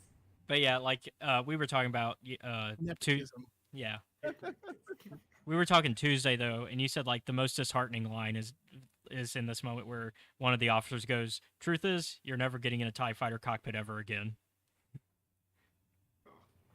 and also a line earlier is also just as heartbreaking. It's son, the Empire has already taken what it can from you, literally as far as I can see. It's just like, oh, why'd you have to do him like that? God damn. Like, he's already having a terrible day. Like, they were going to reprimand him beforehand for just bumping in. Instead, they're like, you know what? Instead of going through official channels, we'll just roast the shit out of you in the hallway. And then I just imagine, because since this is like during the Imperial Cadet Han Solo comic, like this happens, and then immediately after we go to Han's like trial, because Han gets court-martialed for what he did. That's why he's not. That's why he becomes a foot soldier. Right. It's because he saved Valence, and they were like, "We told you not to." But yes, yeah. We go back to present day where the dark, what was it? What'd they call it? The Dark Squadron or whatever. Yeah, because Ochi has to be all. Yeah, Dark Squadron. Fucking sounds like something an emo kid came up with last second. Unnecessarily edgy. Yeah, he's the edgy kid in high school. He's like, Dark Squadron sounds so badass. Every other kid's like, yeah, Ochi, it sounds so badass. Whatever, man. Whatever helps you. But yeah, Dark Squadron's attacking Sicoli. Yeah. And, like, Sicoli's confused. He's like, why are we being attacked by our own men? Like Vader lured us into a trap. What's going on? Why did... You know what? It doesn't matter. You know what? Yeah, at this point, we're just going to shoot him down. And they do actually shoot out a lot of Dark Squadron, because... I think out of the 5 said only 2 are left. Yeah, Valence and one other. Yeah. And so, yeah, things do not go Sicoli's way still, though, because Valence gets on the ship. I feel bad for Sicoli's. Yeah, because it turns out, like, he's not Crimson Dawn. He's not Crimson Dawn. He doesn't seem, like, outwardly as malicious as a lot of the Empire. No, unfortunately, he is part of a system that's very much broken. But he's definitely somebody that you feel is actually trying. Savable, yeah. Mm-hmm. I think they didn't have to do that, man, like that. Yeah. So Valence decides, hey, I'm going to take a play out of the Rebels books, and we're just... Go for it. Yeah. He did Return of the Jedi before Return of the Jedi. He's just going right into the bridge. Well played. Yep. I mean, that's all you can say. Like, what you gonna do? And so we smart. Yeah, we go back to Ord Mantell, where things are not going well. Black Sun and Crimson and some Crimson Dawn representatives are going at it. As well as our bounty hunter crew trying to figure out how they're gonna like get the best case scenario out of this. Yep. And Mourner's Wells and Unbroken Clan are also like ready to go to war as well. Yep. What's the plan? Kidnapping. We gotta find the girl. But first, we need to find 4LOM. Because we need a full crew if this is gonna work. And of course, Bosk is like, hey, we're still getting paid, right? Who's our financier in all this? And so, yeah, they decide, all right, well, we're back on the hunt. We're going to go find 4LOM, and then we're going to get the girl.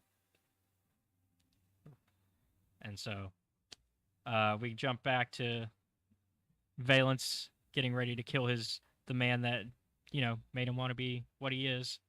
And it turns out even he's been disillusioned by the Empire.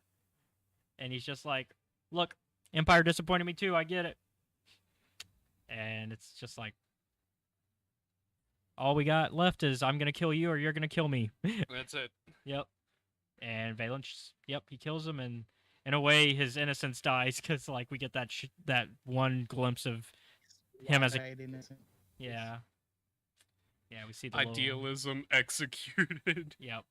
In the fucking most brutal fashion. Yep. And The Skywalker.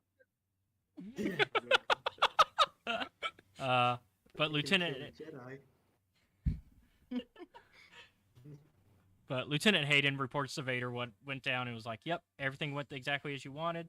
No evidence that Sequoia was Crimson Dawn, though." And Vader's like, "Yeah, I knew that. I just needed to make sure that Valence would follow our orders. I had to make sure." Yep. And so, yep, everything is looking bad. Just a little trauma test. Yep. And so our crew, our bounty hunter crew, manages to go into the Lotho Minor region, and that's where they've last traced 4LOM's signal. And everybody's like, "All right, we're gonna find the target," and Zuckuss is like, "No, no, no, not target. He is my friend." And Tasu's like, "Look, we just gotta. If things go bad, we might have to kill him. He's a robot. We'll fix him." Zuckuss is going to work through Zuckuss's personal issues. Yeah, Tasu's not helping, but they get onto this ship that has been kind of drifting. Turns out this is a trap. 4LOM knew that he'd be traced, and yeah, he's like, "I'm ready to take you out, Zuckuss, because we ain't friends anymore, because my programming is still broken." Back on Corellia, at the Unbroken Clan Palace, our favorite character, General Vakura, has decided she's done working for the Unbroken Clan. So she goes to meet with the leader, what's he called, the Grand Leader, and he's like, they go into it. Yeah. She's like, "All right, the Unbroken Clan is like, it's not working. You have too many traitors in it. You guys are weak. You're a bad leader. You don't know what you're doing. You're so old at this point that you don't understand what needs to be done." And so she's like, "We need somebody younger that can inspire this generation of the clan." And it comes down to, basically, Vakura reveals that, "Yeah, I'm just gonna murder you. Also, hey, by the way, you have a granddaughter, but you won't get Just to to ever let- meet her." Before you die. Yeah, the last thing you get to know before you die is that you have. So needless. Yeah. Yeah, and so she kills him with the family dagger. That, and the shot when she kills him with the dagger is great, because you see the mural with the family clan dagger being held behind him, and it's really beautifully drawn. And now they're like, so now General Vakura's like, "Nope, I'm no longer General Vakura. I'm Grand Leader Vakura. And also we work for Crimson Dawn." So Yep. Fuck, Change of another name. another Crimson Dawn infiltration gone perfectly. So change of that, man. Imagine that at like a office job. You get a change of CEO, and then immediately a merger happens. And That's- then it's just like, wait the dawn. And you're like, ah! No. God damn.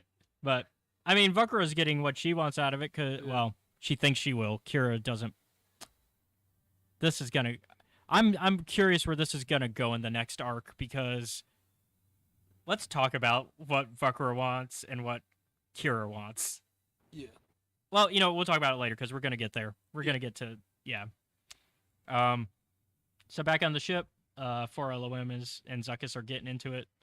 And the crew finds them, and they're like, "Oh yeah, we should probably save him," because Zuckuss may have a death wish, but we don't. Yeah. And eventually, though, Zuckuss manages to stop the fighting with a little bit of an emotional connection. But that doesn't work. That's a strong emotional connection, huh? But it doesn't quite work, because the 4LOM's like, "I will still fulfill my directive, and that's to kill Zuckuss. Assassin's Creed, knife." And Zuckuson's like, oh, I counted on that not working. Electric shock.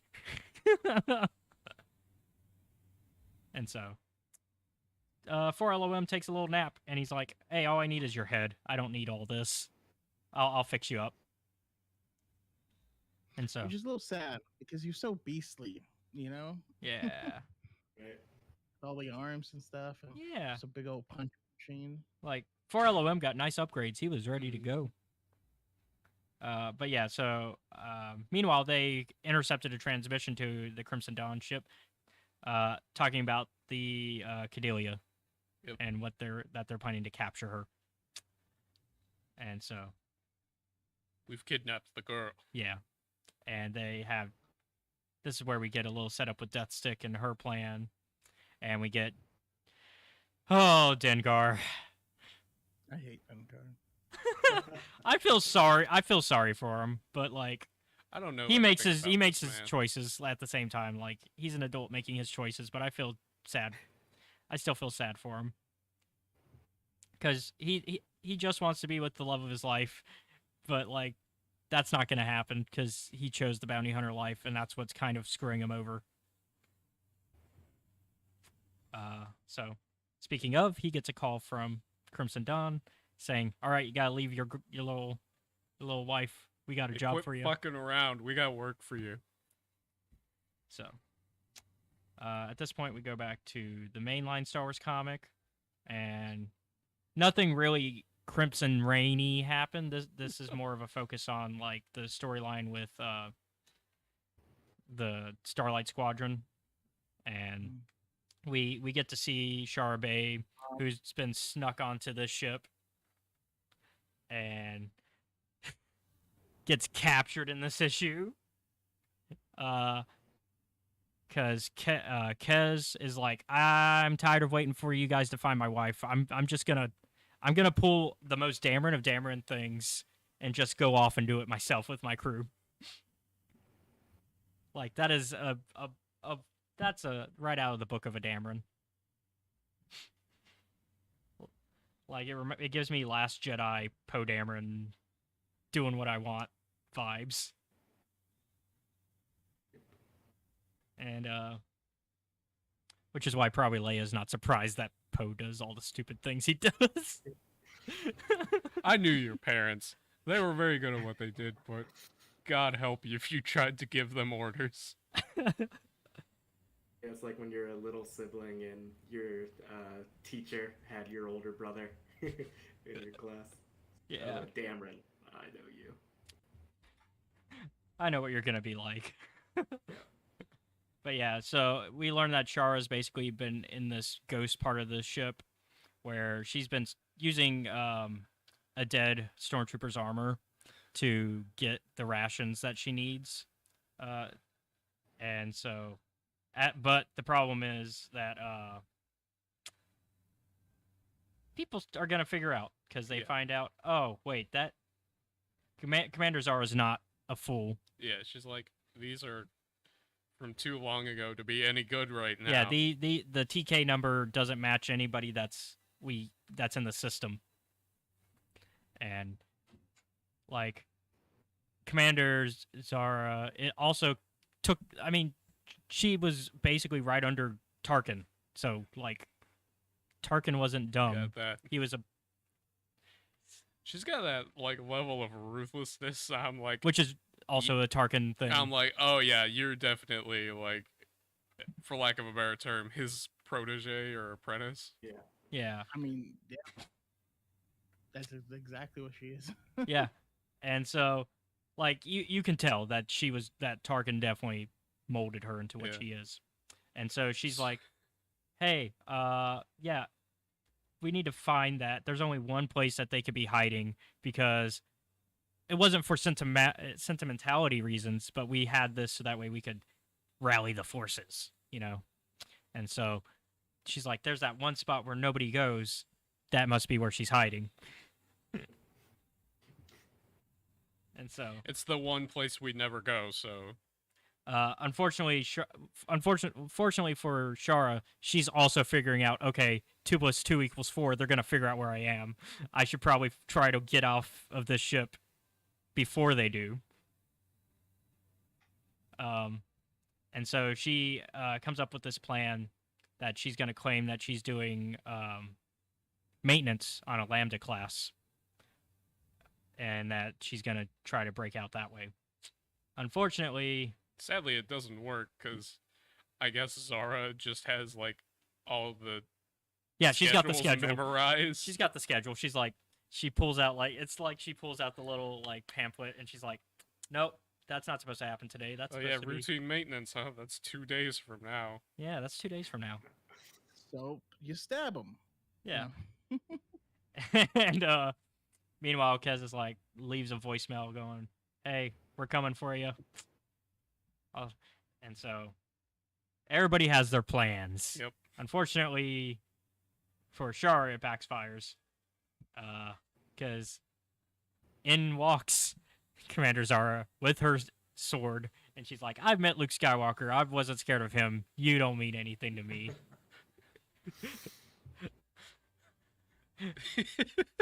Yeah, because just you ain't nothing. Yeah, it's basically that. Like, and I've gone up against like the greatest hero the rebellion has at the moment. Yeah, because she's gone off against Luke and Leia at this point, like, and in a way, and mostly have won in the like most basic of terms. Like, she won the fight, but for the most part, the rebels are still winning because they keep getting more of their recruits back. Because that's the arc that's going on, is basically they're trying to relocate everybody who's separated after Hoth. And so that's what they're... Zara's trying to stop that. She's like, I'm going to kill anybody I find that's separated from the big group. Yeah. Because it's easier to take them out while they're separated. Yeah, she does a little stabby stab on Shara. Spoilers, she's gonna live. Kinda, even though she's already had Poe, Shattered Empire gave it away. And so Kez manages to recruit his buddies from the Pathfinder group, and they're like, yep, we're gonna go save your wife. And now we get the assassin arc for Crimson Reign, where we get to learn that going back to the different assassin styles with Deathstick and Ochi.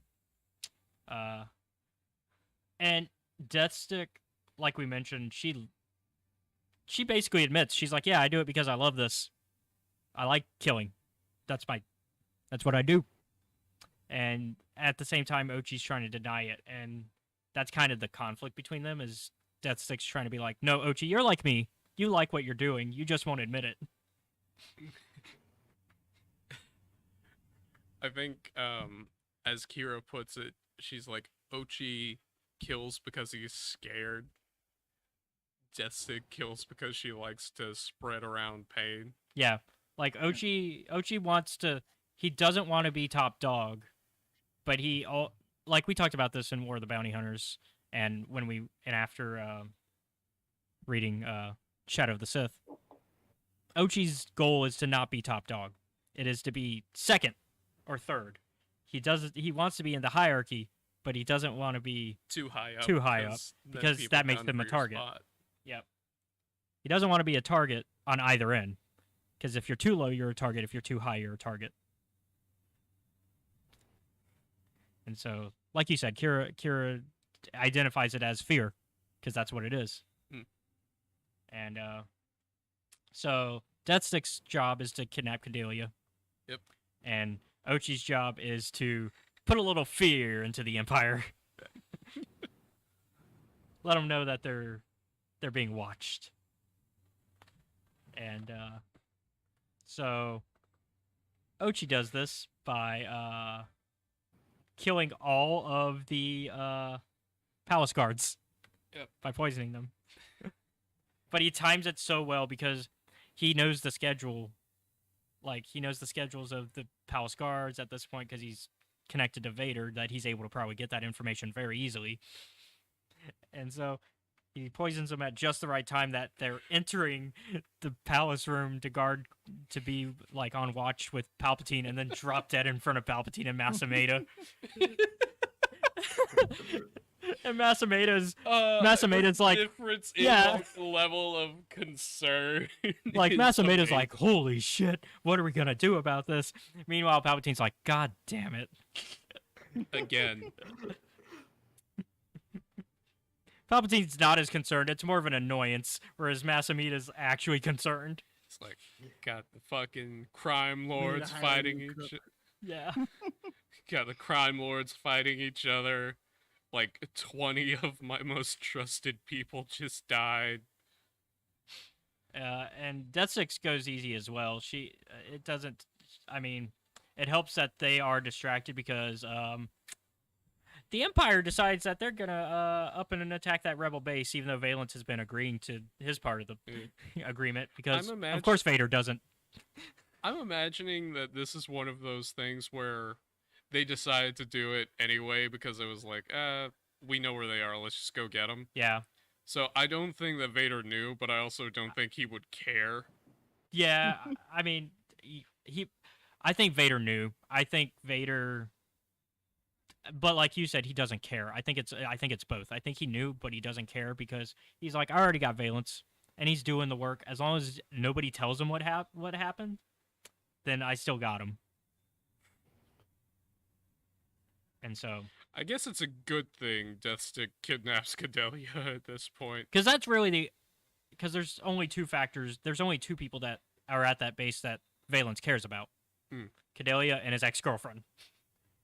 We don't know what happened to her, but we know what happens to Cadelia. And the fact that Crimson Dawn took Cadelia, that's another incentive. Like, if Valence ever finds out, Vader could go, see, you should go up against Crimson Dawn because they took the kid. And so that's another way Vader can weaponize that if he needs to. So yeah, we get to immediately after that we get to go back to the Star Wars mainline. I forgot that we go right back to it.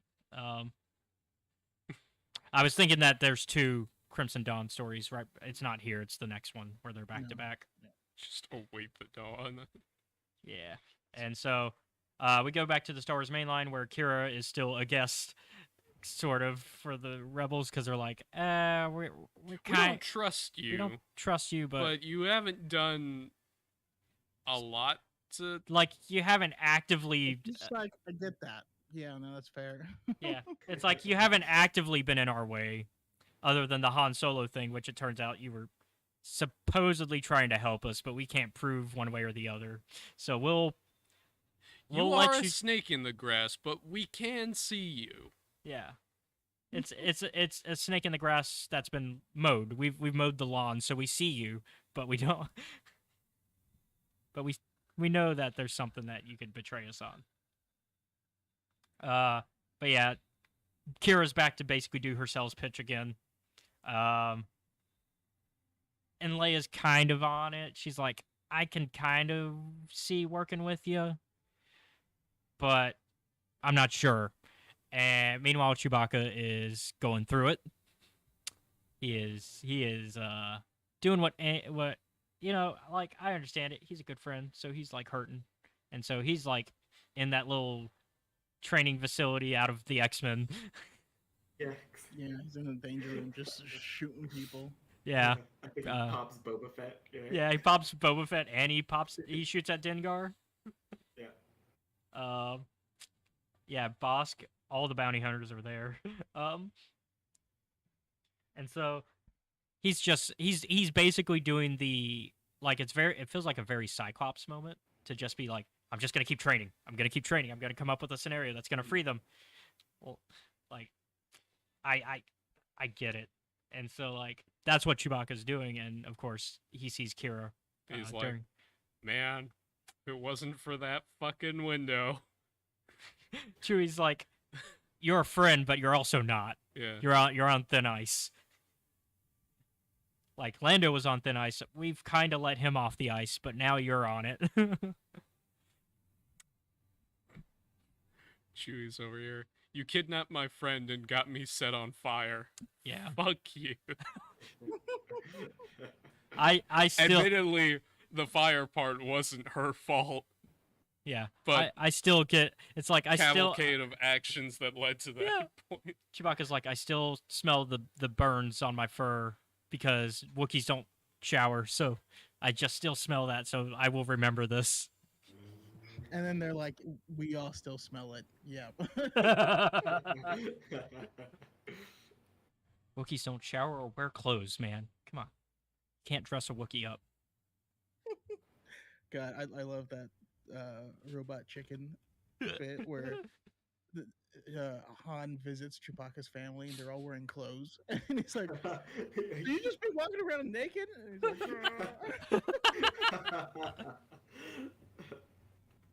And so we go back to Shara, who's being interrogated.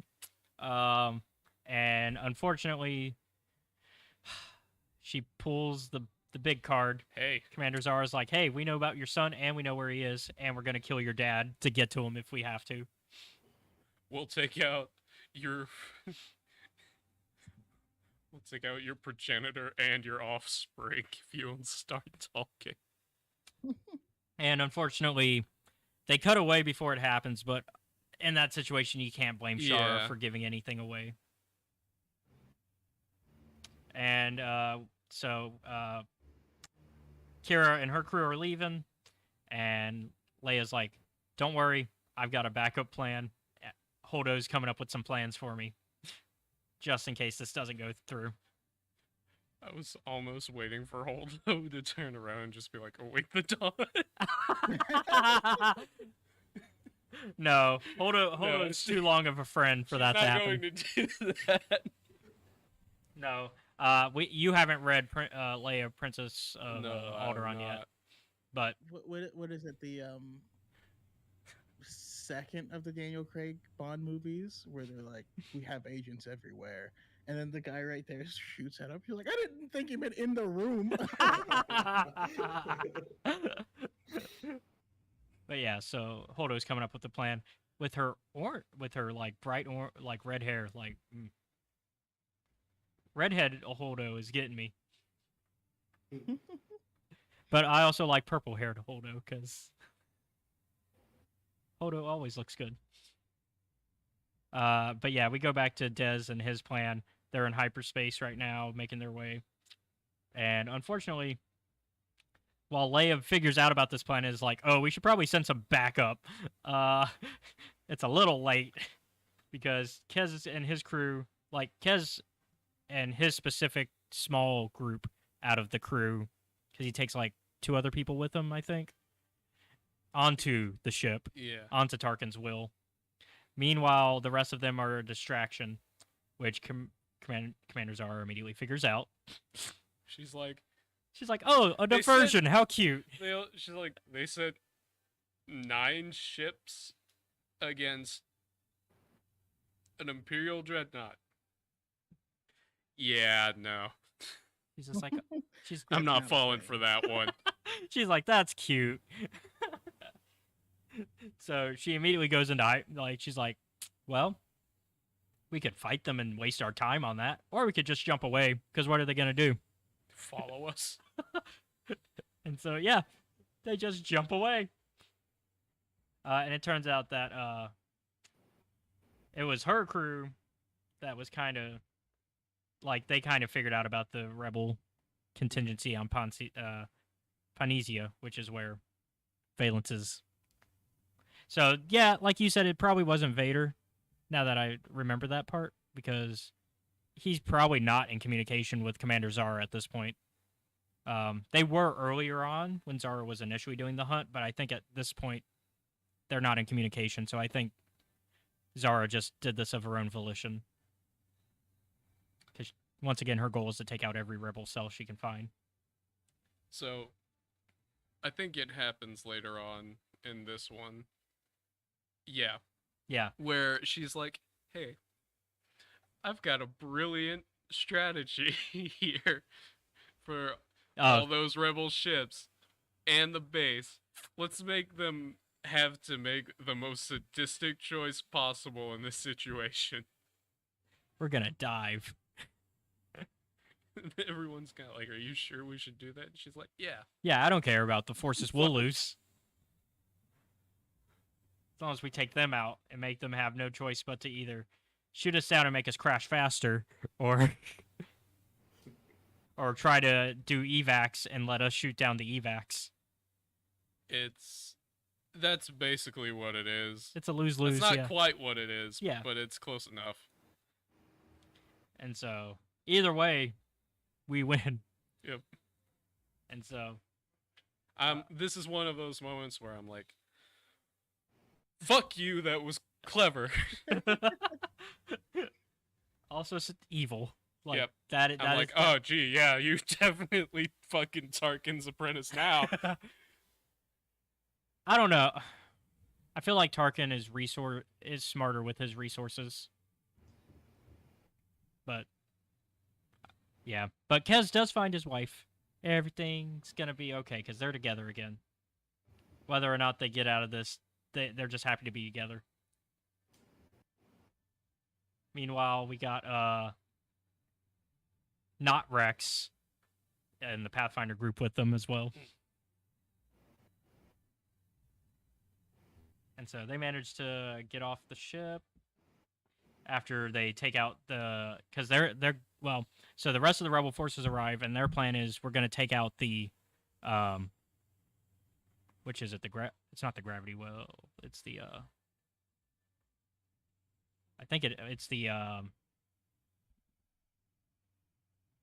tractor beam, because that's what's they're using to go faster to dive. Yeah. It's something important that they It's need. a tractor beam, because as I'm looking at it, that's a tractor beam room. They're like, we'll take that out. That way we can slow the fall, because they tractored onto a section, so that way they could. And Good use of a tractor beam. yeah. And so I always love when people like come up with new uses for like these technologies that we've seen forever, you know? yeah. And so like they're like, yeah, why not just lock onto a building? Because they could lock. Pull yourself to it. Yeah.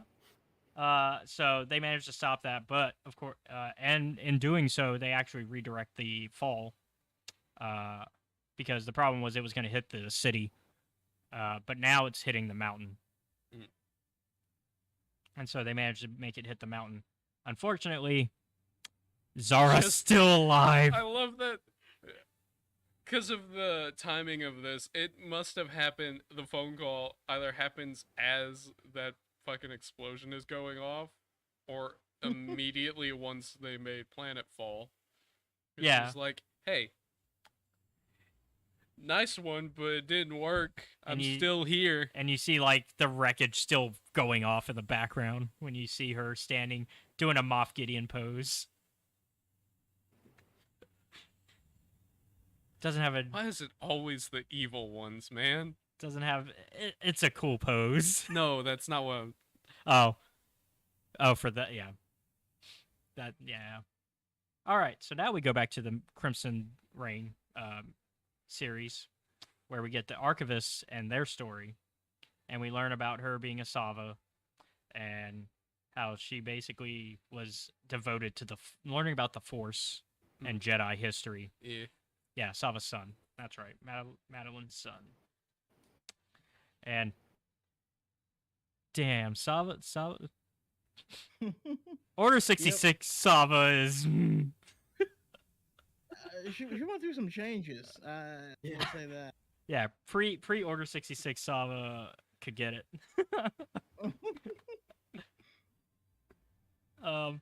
But yeah, so obviously her job changed after Order 66, because you can't be studying no Jedi. Hey, you studying Jedi?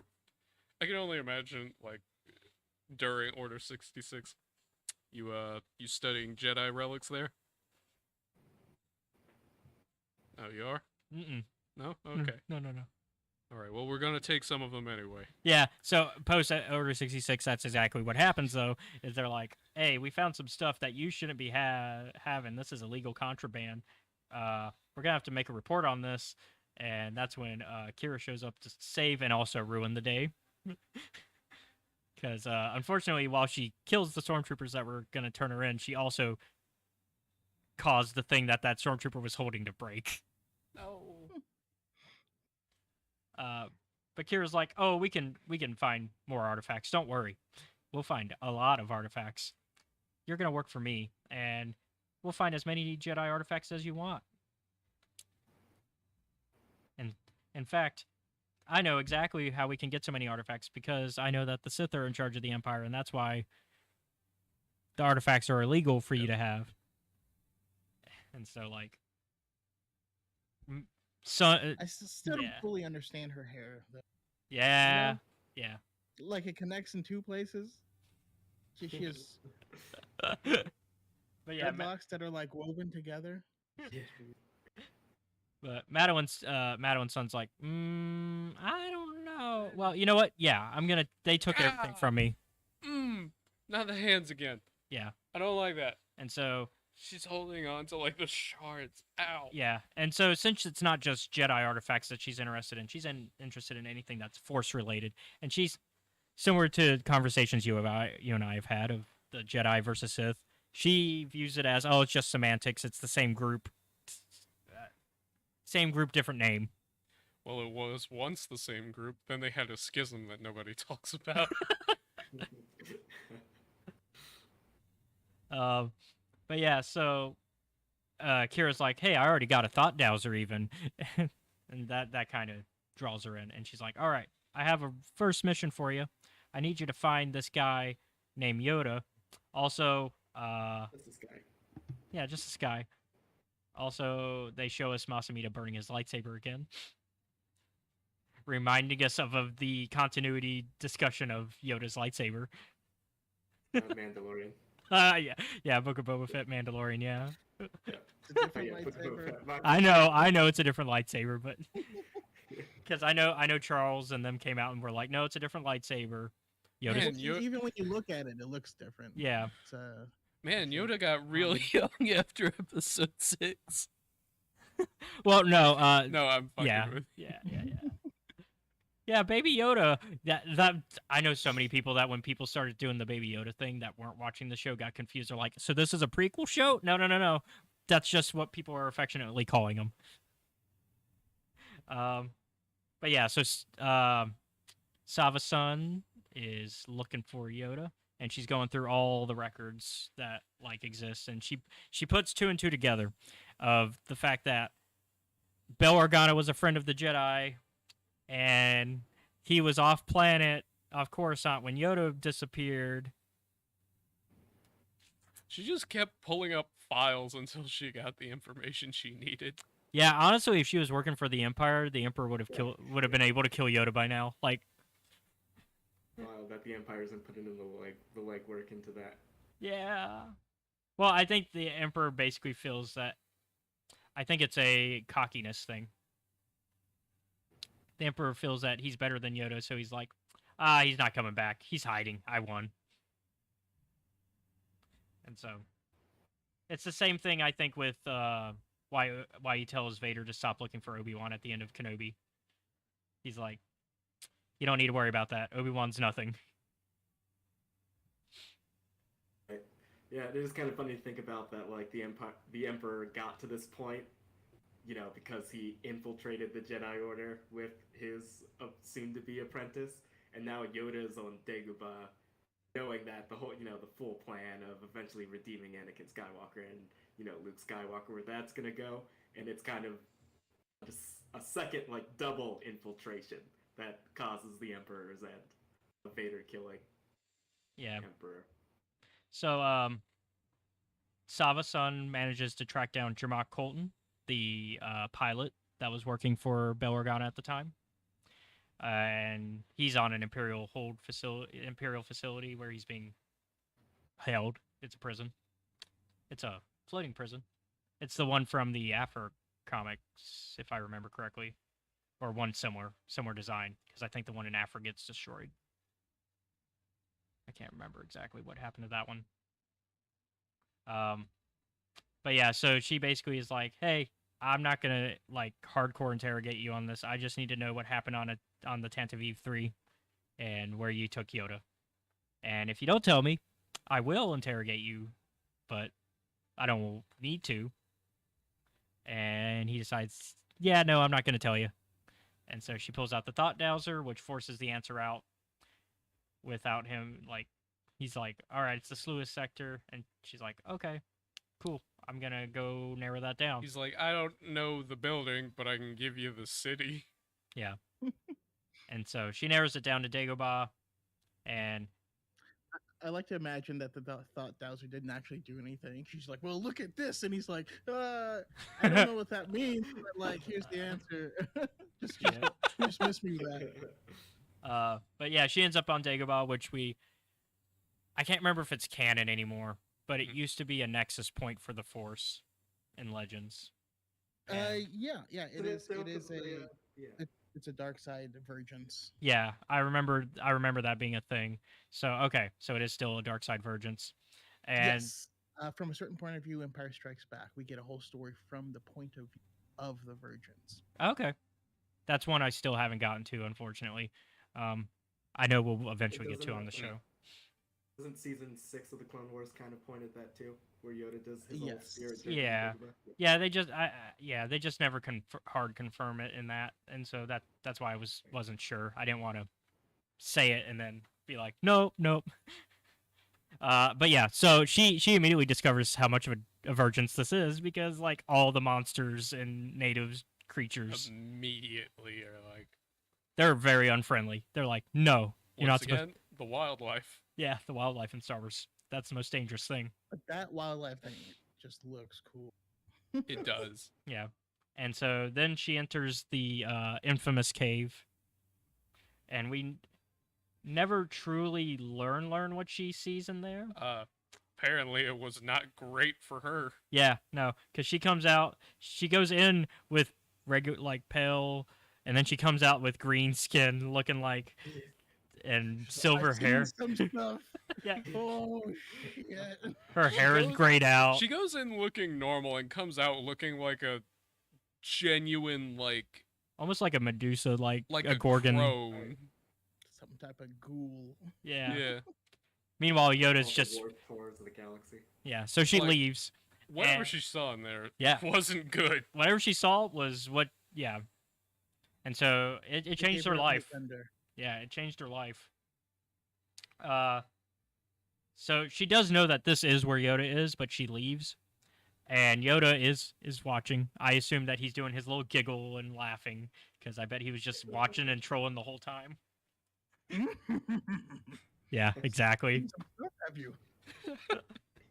And so she returns to Kira and is like, Yoda's dead. And Kira's like, she's like, okay, I guess. I mean, I thought for sure he was alive, but okay. Damn. Looks like I have to do it myself. Yep, because she was basically hoping to try to convince Yoda to join as well, but I don't think we obviously know there's no way Yoda would have been a part of this. Yeah, was that the plan to get Yoda to join Crimson Dawn? She never says exactly, but it's inferred. Like I feel like the way Kira plays, she tends to try to get everybody that's powerful on her side. Mhm. And of course, what better way to get rid of the Sith than get the Jedi? Also, just yeah. imagine the extra knowledge just about the Force in general that she could get. That she would get from him. Yep. I mean, it's why she recruits, which we're about to go into, because it's the immediate follow-up, the Knights of Ren. Which, of course, I say this every time we talk about the Knights of Ren. Ren should be, if they ever do a live-action interpretation, I know who I want. Mm. They gotta bring back the voice from Lego, Christian Slater. Christian Slater, yeah. Ever since I heard it, I was like, "Yep, that's Ren." Because he can play it. He's got that DILF thing going on, Christian Slater nowadays. Like he could get He would just have to grow out his hair a little because he's got the gray hair. He's just got to grow it out. But yeah, so we see how Kira recruited them, and Ren, being exactly the way we think he is just like, oh, you've heard of us? You're a beautiful lady coming up to me. You've definitely heard of the Knights of Ren. And she's like, oh my God, you're the knight. No, I don't like. You're not that popular. I know who you are, but like, come off it. And so she's like, look, I know what you can do for me. You can, and I know that you need my help, because all you got is that one red lightsaber, and I know you want more Sith artifacts, and I need some of that as well. And I know that you're trying to stay off the Sith's radar, but sometimes you got to get on their radar to take them out. And so now we get to see them go into Fortress Vader, where they need to find a key. Mm-hmm. What that key does, we will find out later. Apparently, it's. Do they tell It unlocks my the heart. name of the key? What's that? Do they let them know the name of the key beforehand, or? They just say it's a key in this issue, but they explain what it is later. Yeah. They explain what it is in the next Crimson Reign issue, because that's when we see the fruition of the plan. You know, I will say this, like, just from reading this bit, the Knights of the Ren do seem very much like... They're competent. Unfortunately, they're just not big time. Yeah, they're competent, and they seem to enjoy what they're doing. Well, yeah, they're essentially a biker gang. Yeah. They're a force-imbued biker gang, which is why, that's why in the Halloween special they just did Lost Boys. Yeah. Saxophone and all. Such a great movie.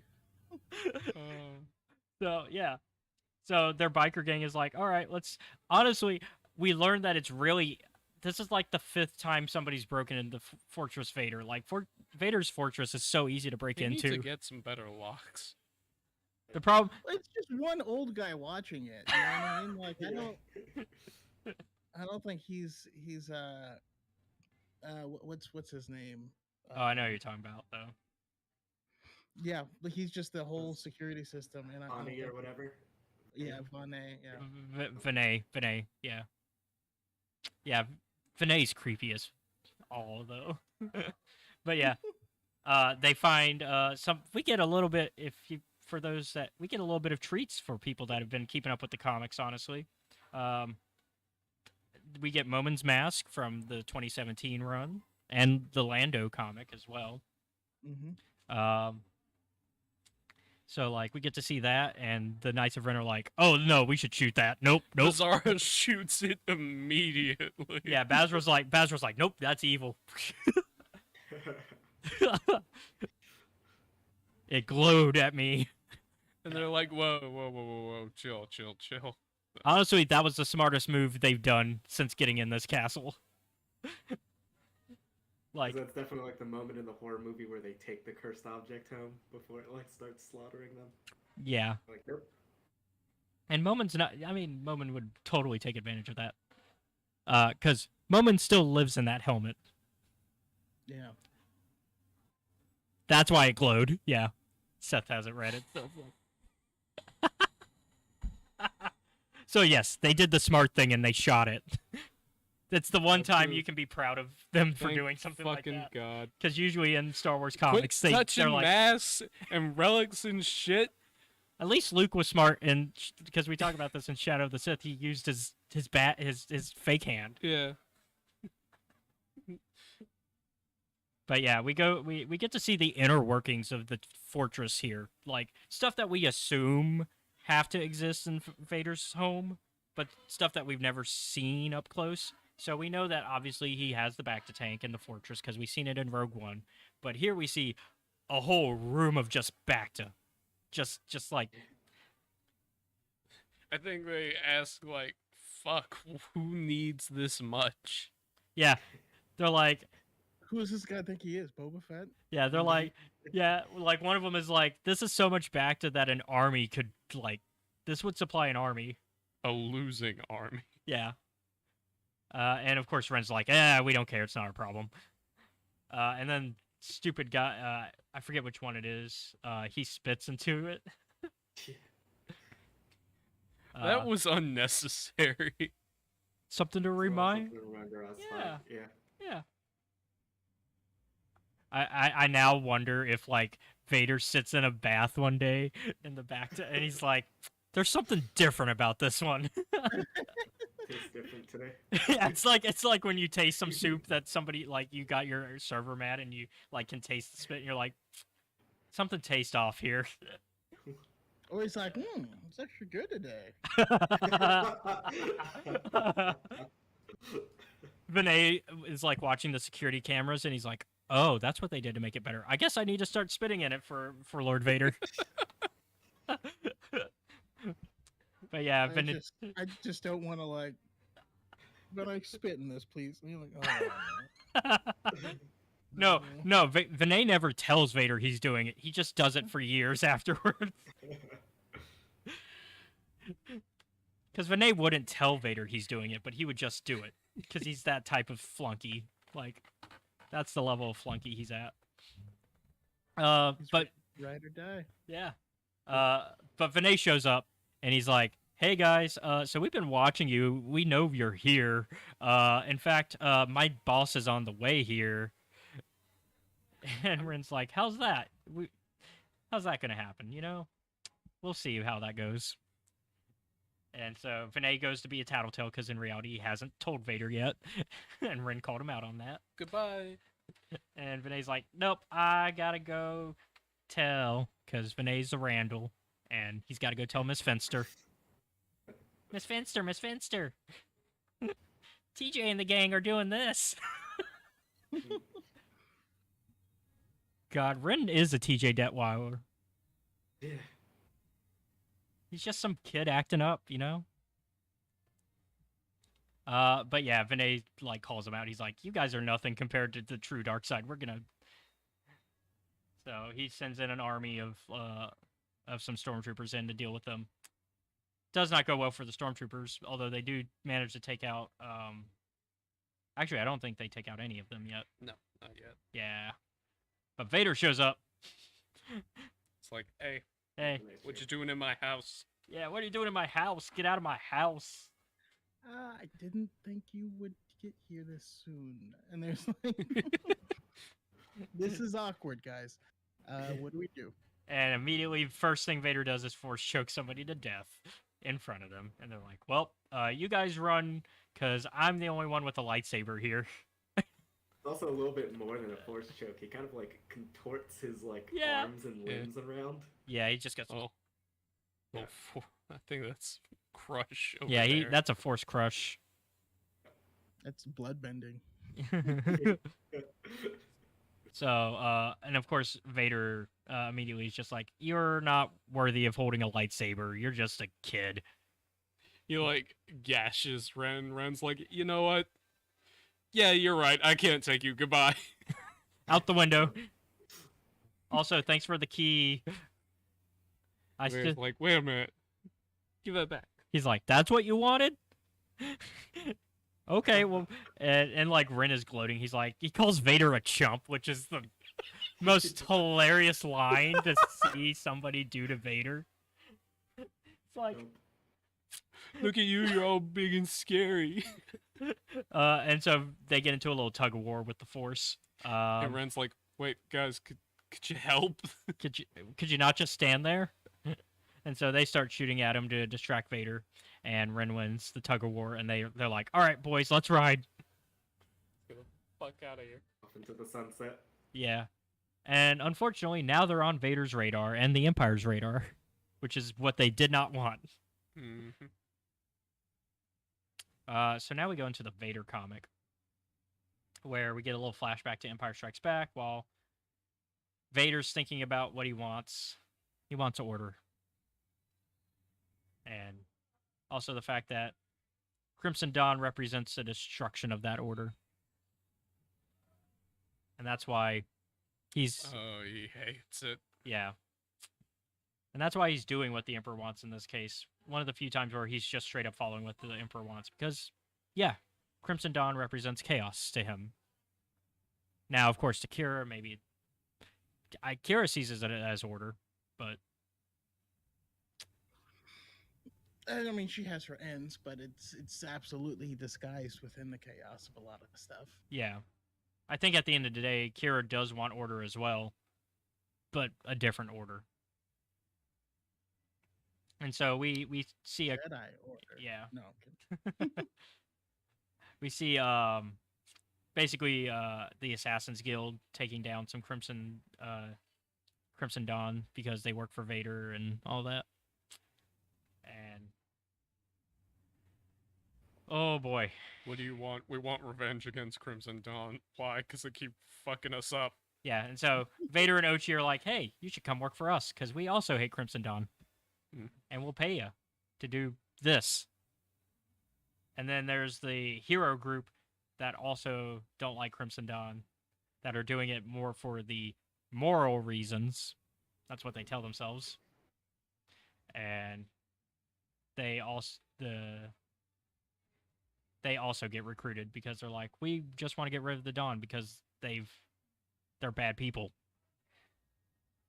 And we don't like that they are manipulating the Empire and that they're corrupting it, is how they view it. They think that Crimson Dawn is corrupting the Empire. There aren't any good people. No, we're in a situation where there is no good except for the rebellion. Yeah. Like, we're in a situation where Crimson Dawn is obviously shady, and then the Empire is obviously bad, but they're fighting each other. And then, of course, the rebels potentially want to work with Crimson Dawn, but they also know Crimson Dawn's shady. Well, I mean, this is my favorite thing about Star Wars, though, is it's and what I feel the overall messaging is there is true evil, but like true good, is largely a point of view, and it's about, you know, it's about doing the best, each person doing the best that they can, knowing that it wouldn't be perfect. Yeah. And just because you can't be perfect doesn't mean to not do anything and be evil. Mm-hmm. Yeah, and I think that's like a story that's normally best explored in Star Wars through like the non-Forza user people, you know, people who aren't on like the high level. Yeah, people who like gotta deal with this nonsense on a daily basis. Yeah. I mean, in a way, Ochi's perspective in the Vader comics is great to have because of that. He's the non-Force user in this situation in the Vader comics, and he's our even though he's still a terrible person, he is our grounding. Yeah. He's what grounds us. And so we get to see the point of views of the different groups that are now hired, the Revengers versus the Assassin's Guild. And the Assassin's Guild is like, yeah, we're totally in it for the money, and we love just killing people. And you guys enjoy it too, but you'll never admit it. And the Revengers are like, no, we're in this to do the right thing because we're heroes. And and so I like seeing that conversation continue throughout the run because the Revengers and the Assassin's Guild keep butting heads.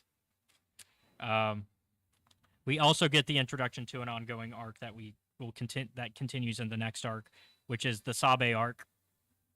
And Sabe's return. She's on Polis Massa, where she sees Padme's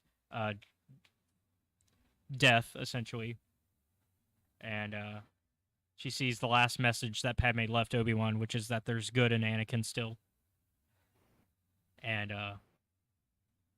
she reveals that she's hunting for Vader.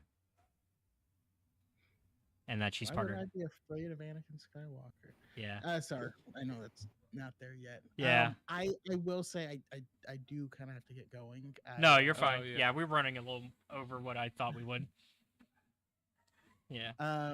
But yeah, absolutely. Thank you so much for letting me. Of course. This comic was so awesome. I love this.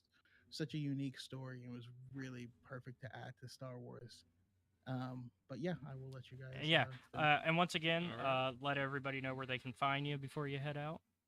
Yeah, I'm DarthChoco on TikTok, DarthChoco on YouTube, and DarthChoco7 on the Twitter. And yeah, we'll be talking Star Wars. And I have branched out a little bit, some Marvel and stuff as well. Also, if you're hanging around later today at 5 p.m. Pacific time, join us. We're going to hang out, talk more Star Wars, more current events and stuff like that on the High Ground podcast. No, sorry, on the Diet and the Force Yeah. podcast. Died, yeah. You and Yeah, so Helmet 7. Diet and the Force. Mm-hmm. All right. Well, thank you once All right. again for joining us. Thanks, Nice gentlemen. meeting you. Have a good one. You too. All right. Yeah, we're running a little over, but we're past the halfway point, so hopefully we'll feed through this before you have to go as well. Yeah, no problem. Um, I'm a good half hour in me. yeah, we'll try to skim this a little more because we've been a little heavy detailed. Yeah.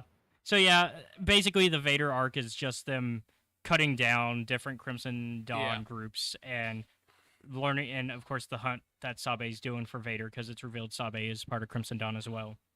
And we learn at the like Choco said before he left, we get the reveal that Sabe knows that Vader is Anakin and Anakin's Vader. Right. And so once Valence is having struggles as well because he knows that Ochi's playing him. Like, he knows that Ochi's up to something all the time. Mm-hmm. But he doesn't know that Ochi's Dawn yet, but he's starting to suspect it. Yep. Eventually, though, as we get further along, Ochi gets caught. Yeah. Vader's like, hey, I know you're Dawn, so I'm going to use that to my advantage. And in fact, when he figures that out, that's also when Sabe confronts him. Yep. Gets caught. Yeah. And Sabe's like, hey, I'm also Dawn. We can use this to our advantage. Because I'm not going up against you. I want to work with you. And so, because before that, they did a fake list of Crimson Dawn insurgents to get. It was like with real Crimson Dawn members, but it wasn't the entire list. Yeah. And so Vader takes out those people, and that's when we're like in the background kind of learning, okay, there's this officer, is it General Ramodi who's... Yeah, General Ramodi's the one that's part of it. And then you've got Ochi, what's her name?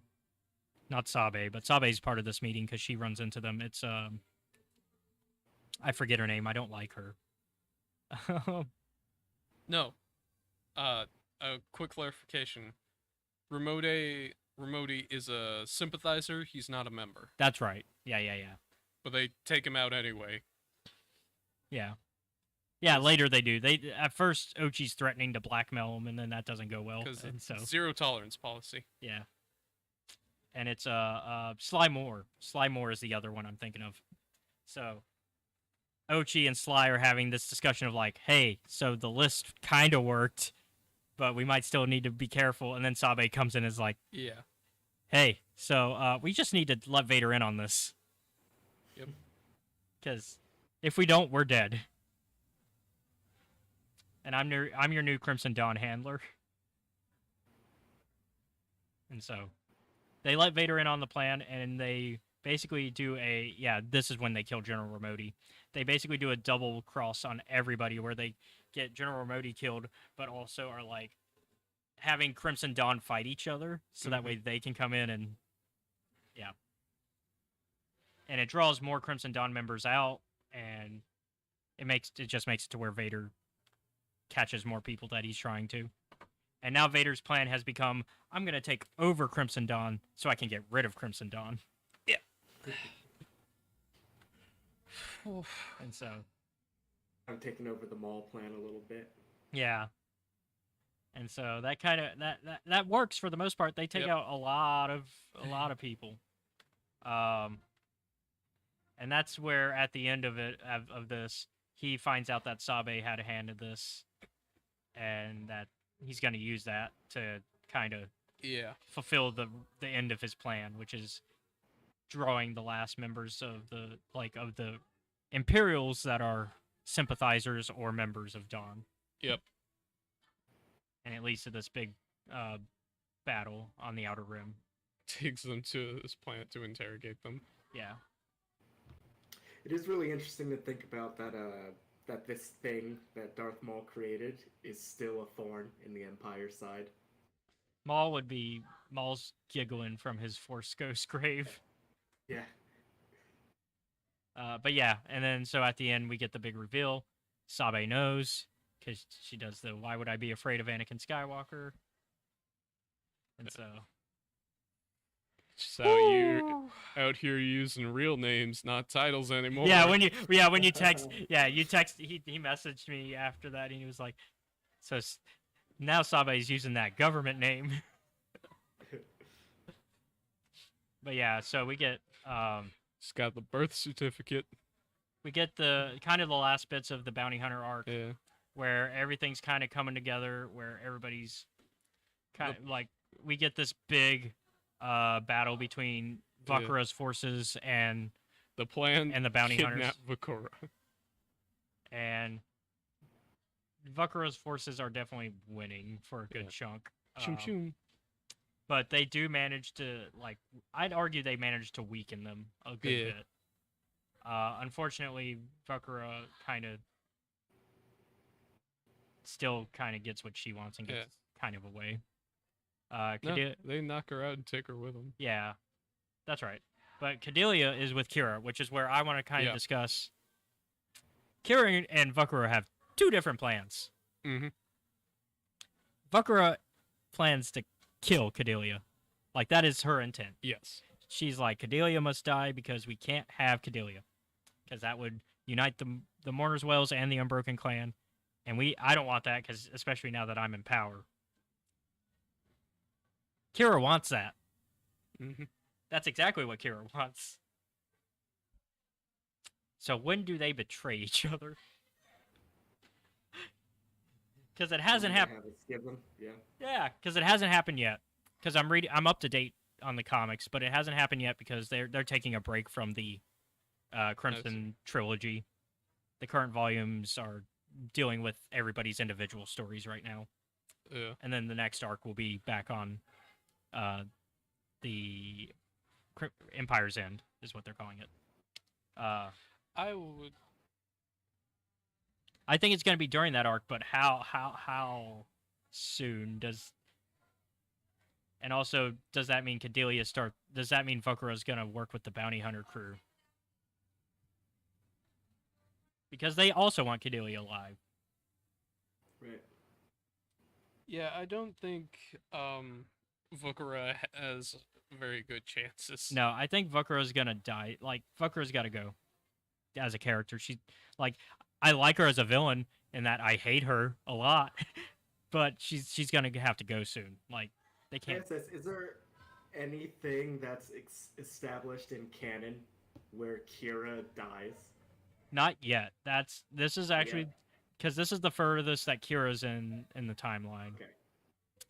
But obviously, Kira also can't win her fight with the Empire, which is her goal. Right. But Vakura, yeah. Vakura can't win at all. Like, there's just no winning for Vakura, I don't think. Vakura has to either die, or she does kill Cordelia and then die.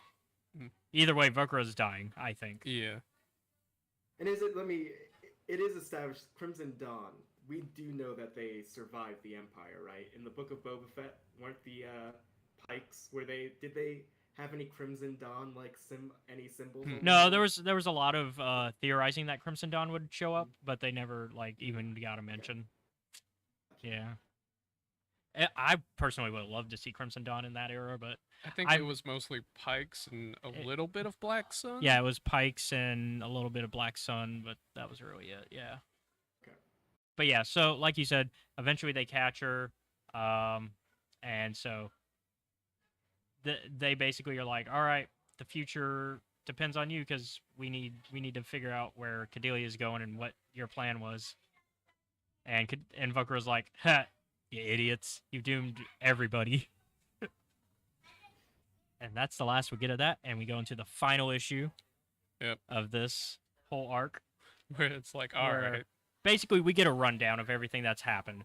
It's basically a summary from the Emperor's perspective. It's like, where they're like, all right, Crimson Dawn's an issue. Commander Zara's fleet has been destroyed. the screaming key has been stolen from your fortress by the Knights of Ren, who are a bunch of nobodies that were. Why are all these nobody factions becoming a huge problem? And like the Emperor's like, this is not a coincidence that all of this is happening at once. The question is who, and they don't show who this like director is, but they show this director, and he's like, yeah, we've heard about the Syndicate War that's happening, and we believe that it's the same people that were back in the War of the Bounty Hunters. We believe it's Crimson Dawn activity, and that this was all orchestrated by them. Director Barsha. Looking over at Imperial intelligence. Yeah, I find it interesting that this guy is in the shadows. I love it, but it's a new character as far as I can think of. Which one? Director Barsha. Yeah, they just leave him in the shadows that entire time in the palace, and so Kira basically gives a farewell to Trinia, and is like, and Margot, and is like, you guys are not being let go, but you guys have done your part. Yeah, if you guys want to leave, now would be the time. Yeah, and so she gives the screaming keys to Sava, to the archivist, and her and the Knights of Ren are to open to basically find out what the key does, open it, and then bring it back, because they assume it's like something that will be a weapon that will be on their side. And so a lot of people opening weapons that they don't know what they exactly do. Yeah. And Vader and the Emperor are discussing everything that happened in War of the Bounty Hunters, because Vader's putting two and two together. He's like, okay, it is this Kira lady. I ran into her and I fought her. She held her own, and she had some moves that I kind of recognized. And she was trained by somebody, a Force user of some sort, but not a. And the Emperor's like, a Jedi? And he's like, no. Somebody you trained, you idiot. And Sidious is like, I've only trained like Four two people. Yeah. 2 to 4 people, so... And Vader's like, it's Maul, okay? Do you need me to tell you the answer? I don't know, I'm going senile from all this dark magic I've been using. And so now the question becomes, well, what all did Maul tell her? Because she knows a lot of her inner workings. And so... I mean, at least Maul knew that Vader's Anakin Skywalker, right? Yeah. I assume he did, yeah. And so we go back to the Archivists and the Knights of Ren, where they go to this place that has not been to by anybody in over 1,000 years. It reminds me a lot of how they represent Malachor in Rebels, but like even worse. If you told me that place was called like the Graveyard of the Giants, I would believe you. Yeah. But yeah, basically, it's this thing that they've basically figured out that it is a living thing in a way, and that they're trying not to wake it. Unfortunately, not doing a good job at that. The screaming key screams. Yeah. Very, very loudly. Yeah. Meanwhile, Kira is explaining to Cordelia her heritage, and also tells her own story from Solo, and like is like, I also grew up, like you, so I know where you're coming from. And I took power by any means necessary. You can do the same.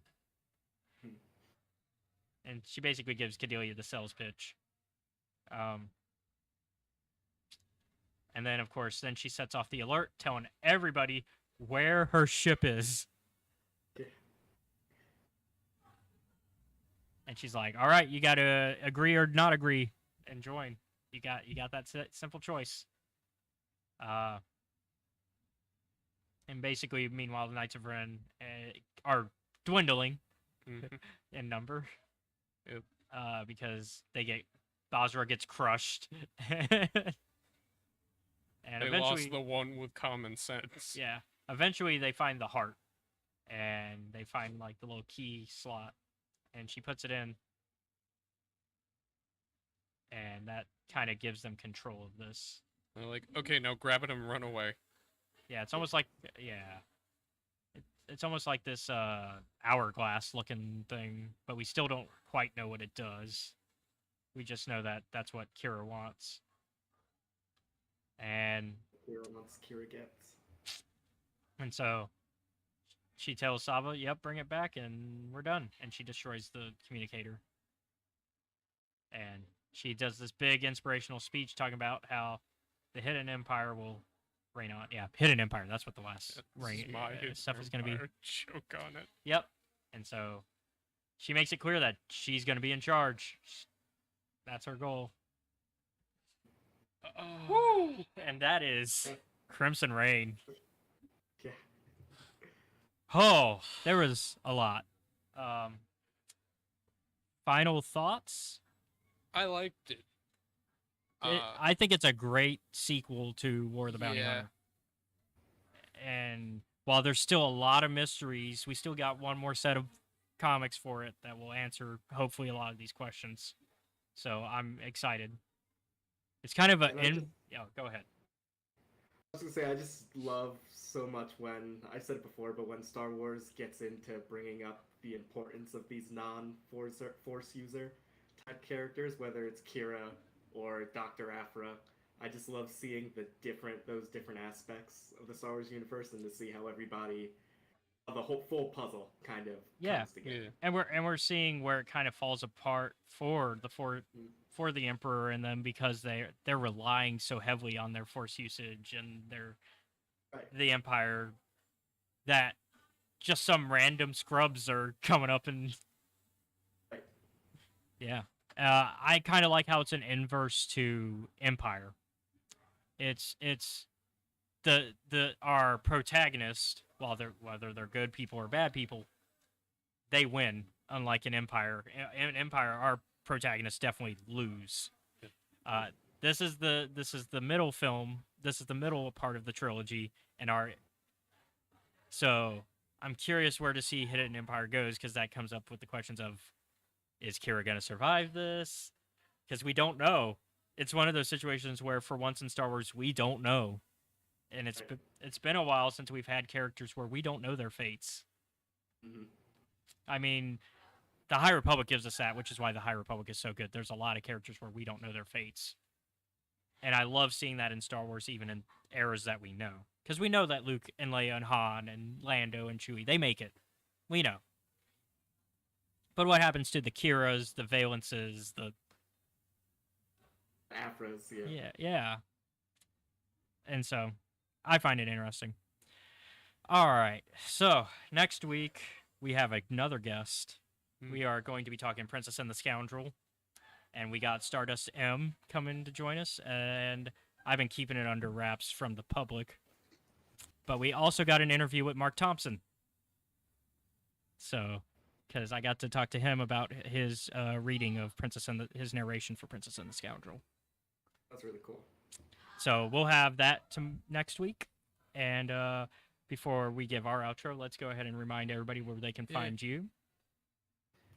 Thanks for having me.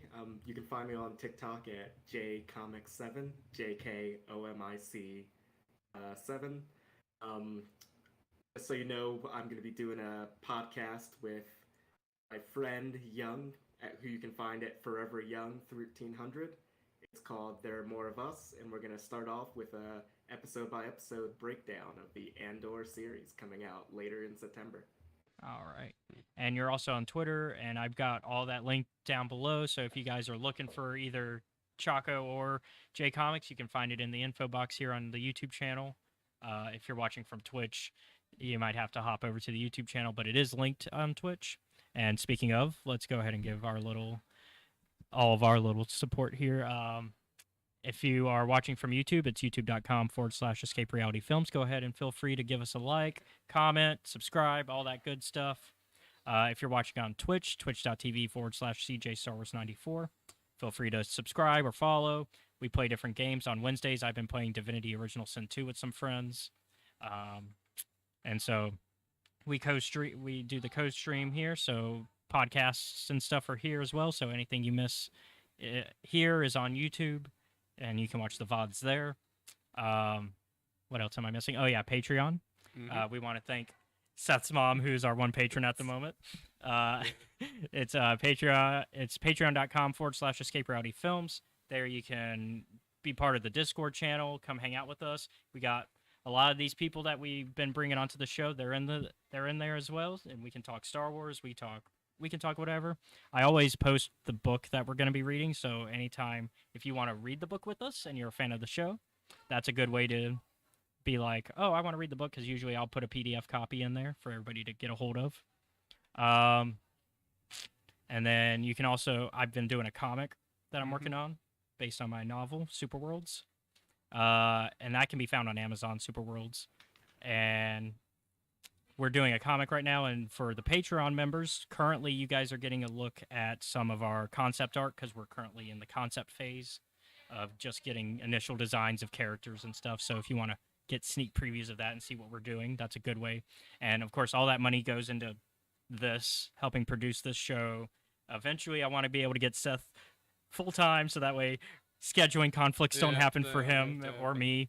And that would be the dream. Currently, I'm freelance. I don't have a day job, so this is my work. So that all helps keep everything together. And of course, it goes to buying the books that we get to talk about.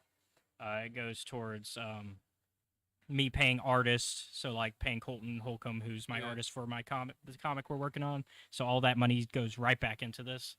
I also want to thank Gamers and Geeks and Cult Movie Cantina, Mobcast Network, because Gamers and Geeks is our local gaming shop, not to be confused with Geeks and Gamers. That's an unfortunate coincidence. Gamers and Geeks is our local gaming shop. If you're ever in the Mobile, Alabama area, come check us out. We got your Magic, Pokemon. They do Warhammer. They also have a arcade in the back where you can pay $10 and you get free play for the day. And then connected to them is Engage Gaming, which is you do a monthly membership fee, and you can use the consoles they have here. They have Xbox, PlayStation, PC, VR machines, and if you're a member, you get a few hours. You still pay a fee, I think, but you pay hourly for playing the consoles, and you can play whatever games they provide the games to. If you're not a member, you just pay a little more for the hourly fee. And then going back to Mobcast Network, they actually rent out the space here from Gamers and Geeks, and I produce their podcast as well with them. We have Cult Movie Cantina, where lately we've been going through the Clerks films, because Clerks 3 is coming out. So we're going to talk Clerks 2 next time we're talking about a movie, and then the Mobcast crew is going to go watch Clerks 3 in theaters together, and we're going to discuss it the next time. And we're also going to be talking about Andor episode by episode, because we have My Star Wars Life, but I think I don't know what we're calling it for the Andor show, because we have Mando Mondays for Mandalorian, and then we kind of kept Mando Mondays for Book of Boba Fett, because it's still a Mandalorian, and then Obi-Wan became Obi-Wan Days. So I don't know what Andor is going to be yet. Pun will present itself eventually. Yeah, the Ando Days. But they'll figure it out when we get closer. It's coming. That one. We still got half a month. Yeah. Before we got to figure that out. So, but once again, thank you for coming on. Yeah. Thank you all for watching, and we'll see you all next week with Princess and the Scoundrel. I love doing this show. But I've spoken. All right. Thank you guys Bye. so much.